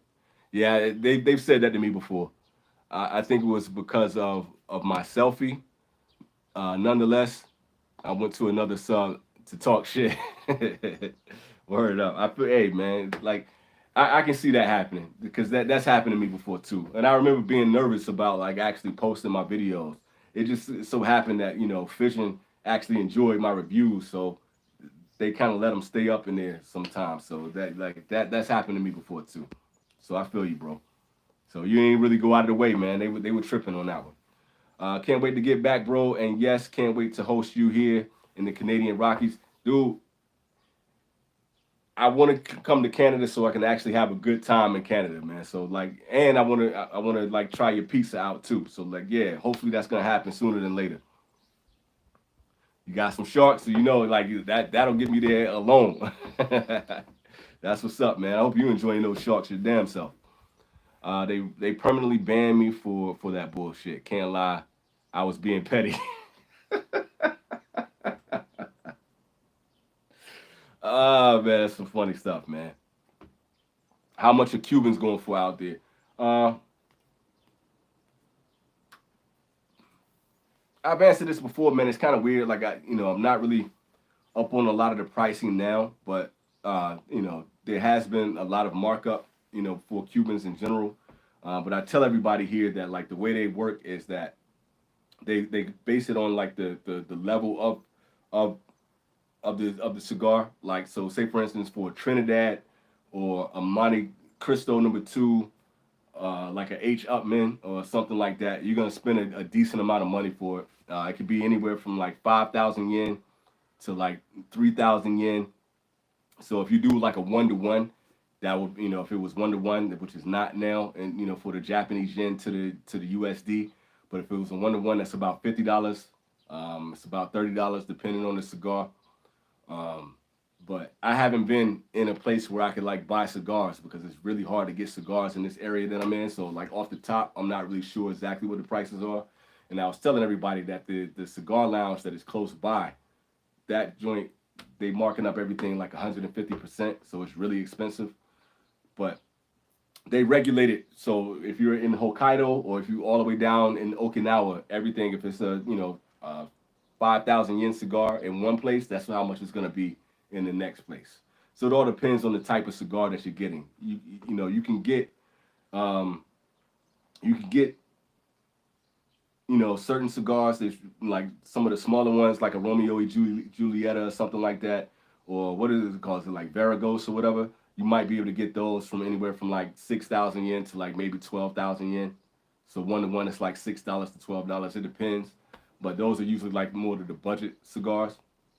So you really gotta kind of finesse your way and figure out like which cigars that do they keep. Like you can get a punch for a decent price, something like that.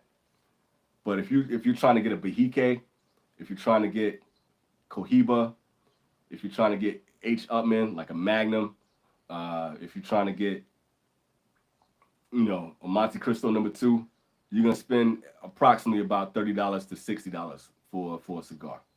If that makes sense. I hope I answered that question well. So y'all let me know if that kind of covered the base for you. But that's in my recent years of my knowledge. And it'll say, poor girl, I'm sorry to hear that. That's why I stay strapped. And I was just talking to a lot of people, man. A lot of people feel that way. But the random thing about that, man, is like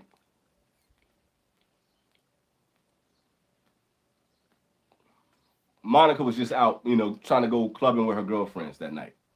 And she had, whether she was strapped or not, it's kind of like when dude was in the DMV.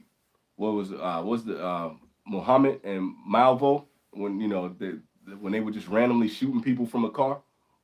If you don't know that bullet is coming, it ain't no way you can pull out the strap. You know what I'm saying? She just got caught. She was dressed real nice and she was just going out to club with her friends, man. And the crazy part is, man, like I broke the news to her cousin, the girl that I used to date, and like she didn't even know. I was like, "Yo, did you hear what happened to Monica?" Like, yo, I'm sorry, but no, I was like, "Yo, I'm sorry about Monica." She was like, "What? What happened to Monica?" And I had to break the news to her. That shit that hurt like a motherfucker, man. You know what I'm saying? Like that's just some random shit. And it's the same thing I was talking about with Bradley, man. Like you just never know what tomorrow has in store, man. It's hard to prep for something like that. It's just wild shit. Life is crazy. Nah, man, those Burgeroso, however you pronounce those, I'm horrible with pronunciation. I laugh about that shit all the time. But they're cheap, Cubans, but they're good. You know what I'm saying? They're good. Like I dig them too, you know. And I think back when I lived in the Canto area, um, the joints that I was kind of sticking to most was like the Siri D and the Punch, and I had a few of those Varigos joints, but that was the main joints was like that Siri D. You spend a little bit of money for that too, but yeah, the Partagas was they were kind of steep too, but you can at least kind of get them in a decent price range.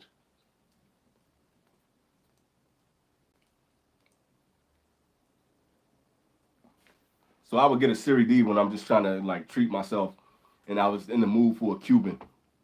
That's really what I was smoking a lot. And I sent out a couple Monte Cristos to people. Monte number twos. Oh, the number four was really good too. That was you could get that one at a fairly decent price too at the time. But what was weird, man? Like somebody was out here recently, man, and I couldn't get up to Tokyo to go kick it with him. But he went to a couple of the spots that I went to, and on my channel, the spot in Yokosuka, and he went to the spot in Yokohama too, Humidor, and they didn't have a lot of Cubans in there, man, which was kind of weird. And I don't know what's I think something is happening with the cost of the Cubans or something like that. So I don't know if it's a shortage or what. But it was really weird at the spot in Yokosuka. Like the last time that I went in there, like most of the Cubans were taken out of there. So really the only thing that they had in there was like Davidoff. They had some Placencias, and they had a couple of the more famous Cubans. But everything else it was like was taken out of there, and I think you had to like go to the counter to ask for them. So I don't know if like the Navy dudes were stealing them. That's what I thought it was. But I think it's some kind of shortage with the Cubans too that has to do with the whatever has happened with the cost in the Cubans. I don't know. Something's happening with that.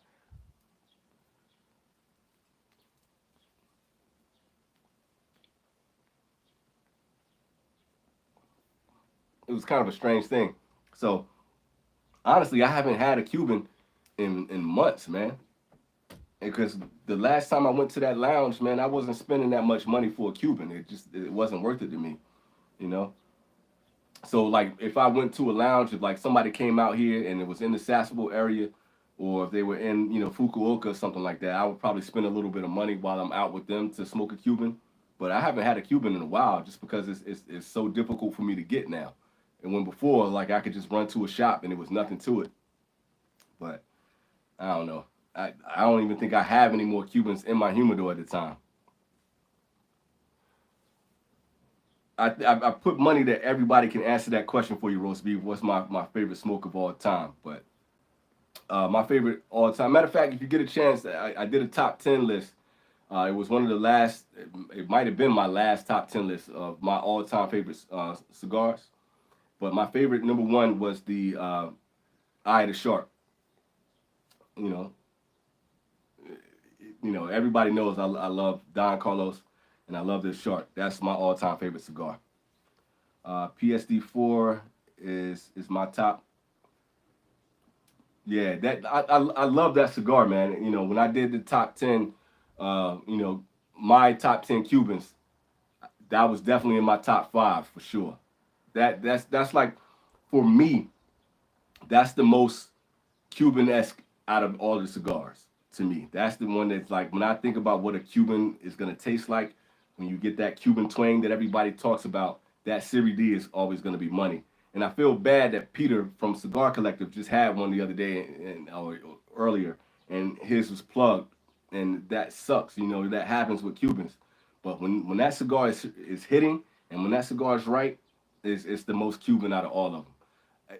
Still, to me, it's not much that's gonna top the Monty number two, but that Series D, man, is lovely, man. So if you get a chance, man, check out those two top 10 lists, man. It's kind of fun just to kind of go back.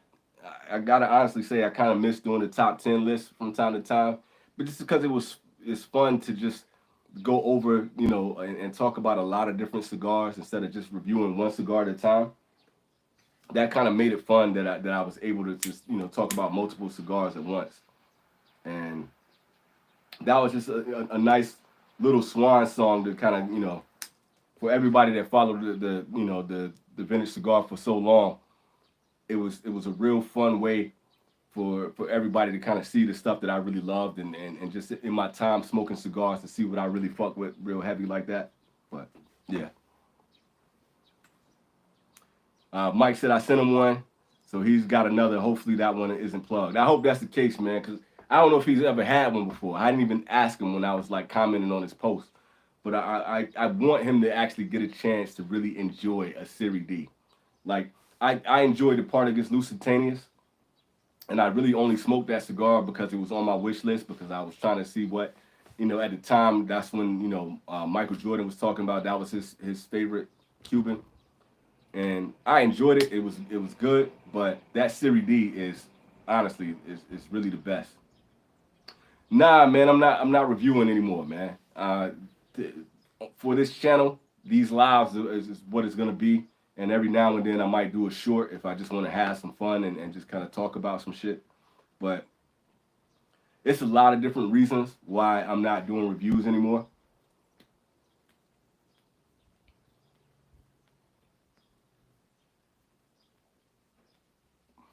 But the main reason why is just like I'm spending all this time editing and working this channel for myself, and it wasn't a lot coming back other than the community. So like I'm sending all these people out like, hey, go buy the cigar, go try the cigar, go smoke the cigar, da da da da, and they're making money hand over fist. And YouTube has basically put us in a place where we can't make money off of the work that we're putting in. And for me, it's not about the money, but when you spend hours making a thumbnail, when you spend hours editing the video, when you spend 20, 30 minutes to an hour recording the video, and you're spending your money to go out and buy these cigars. Luckily, I got to the point where people were actually, sending cigars in and all that kind of stuff. My channel basically stagnated, and it was just like, what's the point? I got the community that I love. I get to sit here and chop it up with you guys for 2 to 3 hours at a time, and I can still talk cigars, and I can still, just talk about, the cigar lifestyle, but it's not nearly as much of an effort to try to go out and see if I can get the newest cigar when it's very hard to do in Japan, and try to keep up with all of that when not a lot was coming back other than the love of the cigar community. And why go through all of that when I got another channel I need to work on, when I got family stuff and stuff that I need to do?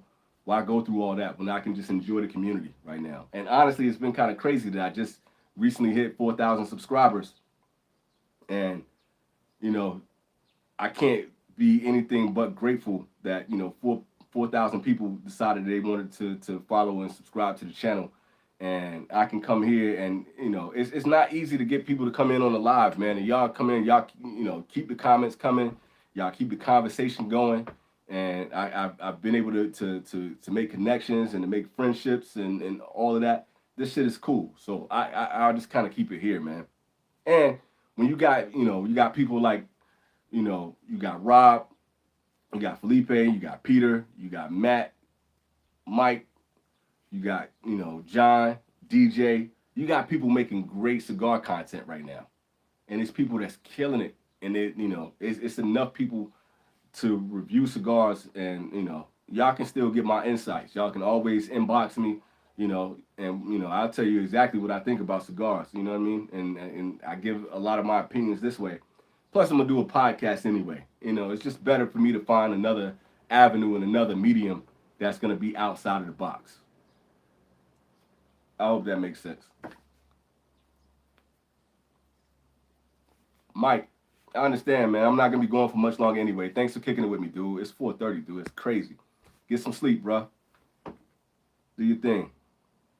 And I appreciate the love, man. Much appreciated.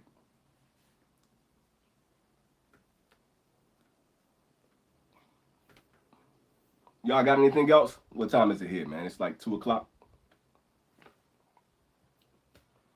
Yo, roast beef. Do you? I mean, if you're in Reddit, you know you're on. It's a lot of really cool subs out there, man. Do you review at all, or are you just kind of like, just chopping up with people talking about cigars? What's the vibe? Are you planning on getting into doing reviews and all that kind of stuff? I thought it was cool, man, because I was talking to Felipe from Cigar Side Chats, man, and it was really dope that when I was living on the military base, he was, saying that he was coming into the lives, man, and he kind of got into my channel, and that I kind of helped spark him to get into reviews, and that was really cool, man. You never know how your words are gonna affect other people, or what you put out into the ether is gonna affect other people, man. And to see Felipe and to see Cigar Alchemist doing well, and both of them were asking me like, yo, should I do this? Should I review cigars? And I'm like, yo, get into it, man. You smoke cigars, you got a palate, you got an opinion, you got a voice. Go out there and get it popping, man. Especially like if I'm on my way out, there's more than enough room to get in, man. So that's kind of cool to see their channels flourishing and their channels growing and stuff like that, man. So that's kind of like the bright side of just being able to say like, yo, my time is up, but that doesn't mean the time is up for a lot of other reviewers. I will say that there's times where I miss doing top 10 lists, and and doing the buyer's guide. That was really fun. But to be for real, like I don't really think about doing reviews nearly as much as I used to. That those past what 3 or 4 years that I was on the vintage cigar. It was fun, man. It was fun, like just kind of creating your own voice and create your own style, and do everything like that. That part is fun. But I don't really think about it as much anymore, man. I like just being able to just kind of pop on and just have great conversations over great cigars. That's just it's a lot more fun that way for me anyway.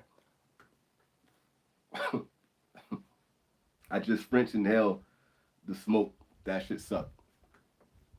Anyway,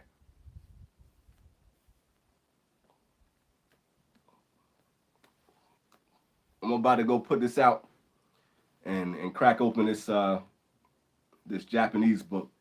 Y'all got anything else? Any last words? Any last comments? Anything else to add? It's only like 9 people left in here, man. But thank everybody for hitting that like button, and thanks for chiming in and joining in with me, man. Like y'all don't know, like these lives are like the best thing in the world, man. I really enjoy just being able to kind of kick back and defrag a little bit and just talk life, man, and just talk about cigars. This shit is fun as hell. Anything else for the kid?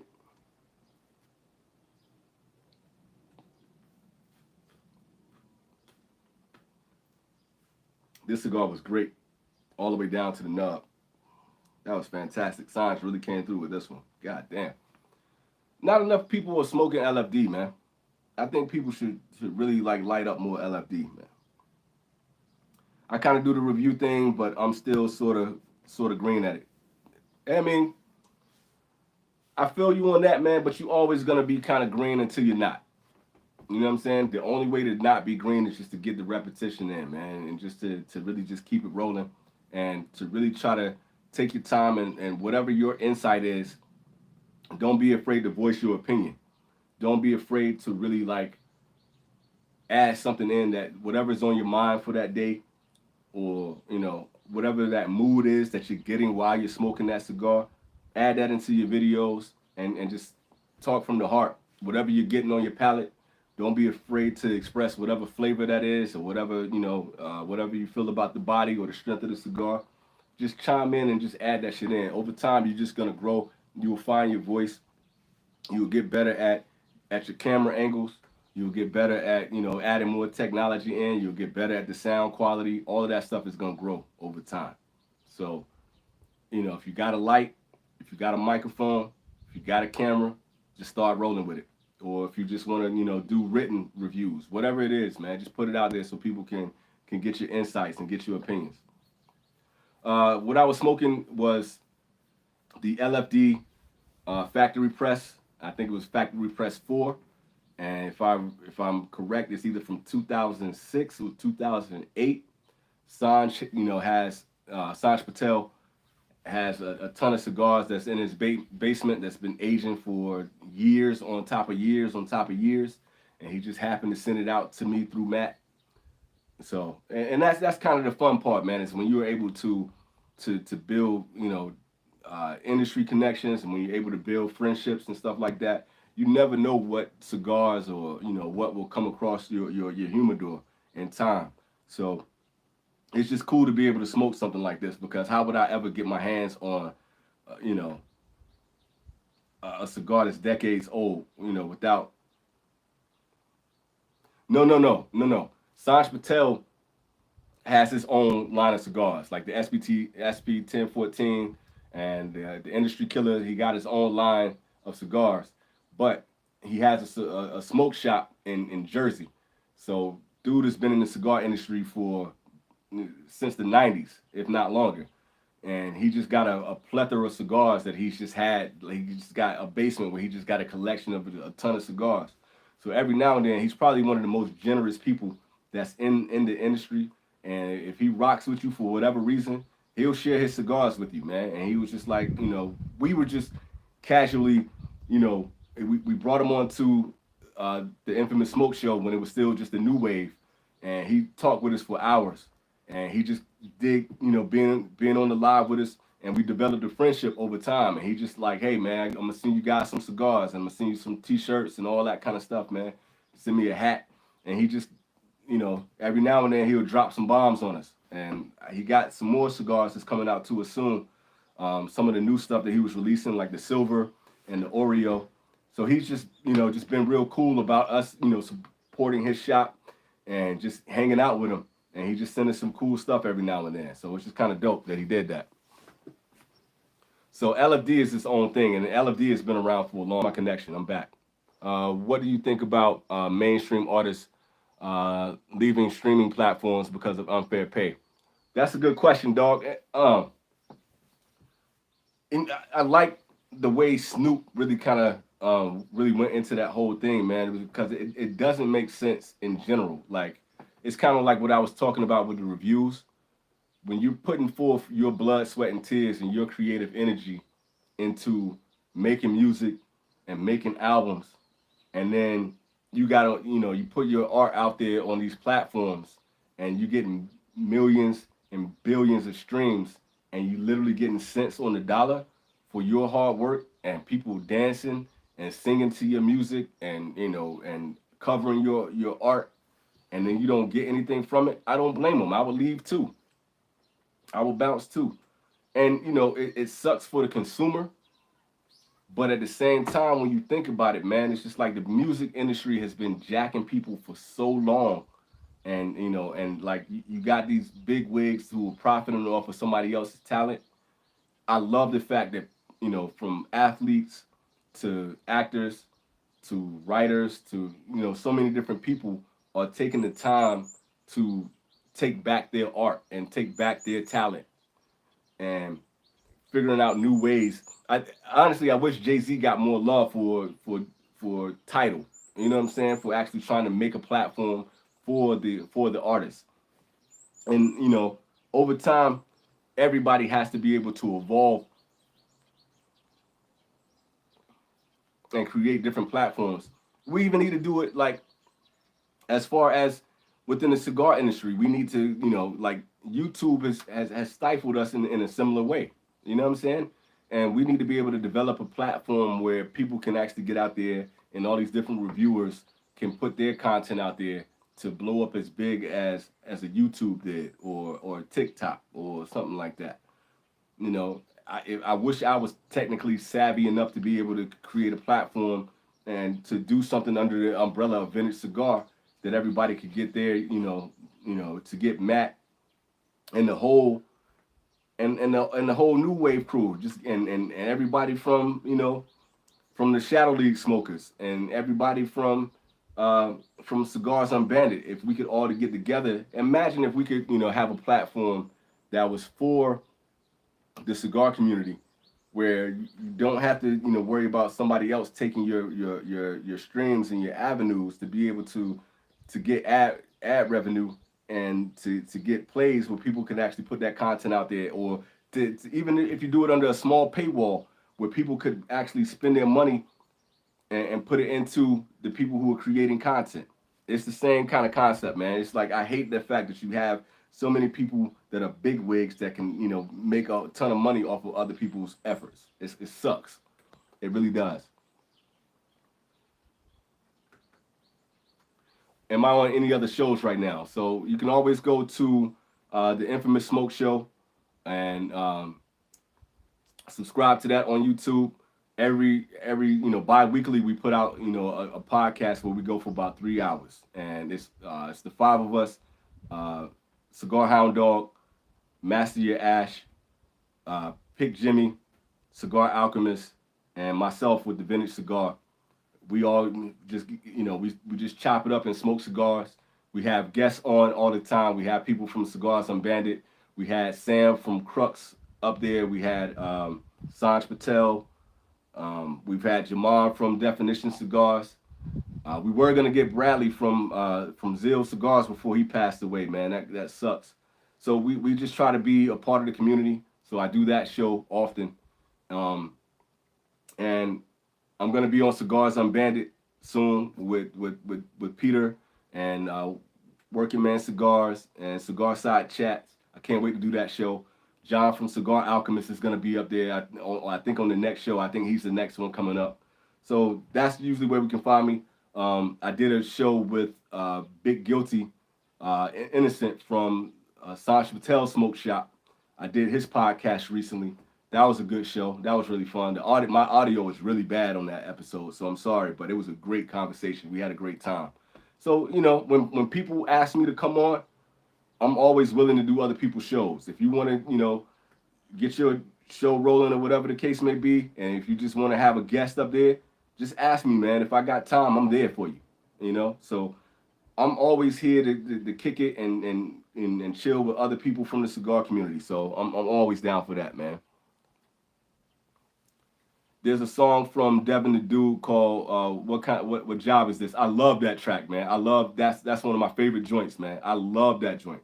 That sort of touches on the Snoop and Andre 3000 on it. I love that joint, man. And Dev is like underrated anyway, but just in general, that's probably the best song in his catalog. And it's just it's a brilliant song. So I totally agree with you on that. Just subscribe to the Infamous Smoke Show. Appreciate the love, man. I'll be checking it out when we get out there. We every 2 weeks, bro.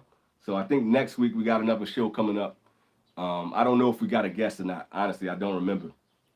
I can't remember, but it's a good show. I mean, if you like just kicking it with me and chopping it up like that, we got 4 other cats that we do the same thing. We shoot the shit for 3 hours, and it's just good cigar content. We bring out our best cigars. Everybody's usually smoking something different, and you got 5 different personalities that gel well together, man. And we just shoot the shit, and we go through the comments just like this. It's just a good vibe, man. It's good people sitting back smoking good cigars. He said that's my slap. I love that. That's so West Coast right there. It stays in rotation for sure, man. I haven't pumped that in a minute, man. I used to be like a real heavy into music, and you'll see like a lot from my old reviews that are up there. I always try to incorporate different artists and different musicians that I love. If it's gonna be Miles Davis, or if it's gonna be Scarface, or if it's gonna be Pantera or whomever, I always try to incorporate pop culture and music into my reviews, man. Just because like I'm hip hop to the day I die. And it's just one of those things. I don't listen to music nearly as much anymore, but I try to always have that vibe. And if you come on a lot of these lives, man, it's usually somebody, especially like if you know, is in here. He always bringing up different stuff to talk about music wise. We talk about that too. It's just the whole thing behind this whole cigar culture, man. It's like when you go into a lounge, you want to be able to kick back and just talk about whatever the topic is of the day with whomever is sitting in that lounge with you. You know what I'm saying? So if you're talking about food, if you're talking about music, if you're talking about movies, or whatever the case may be, if you're just talking about current events, it's nothing better than being able to just kind of sit back with a cigar and meet somebody you never met before, or talk with your homies or whatever about whatever the topic is, and you just do it over your best cigars. So I hope this live was entertaining enough. I know you pop in from time to time,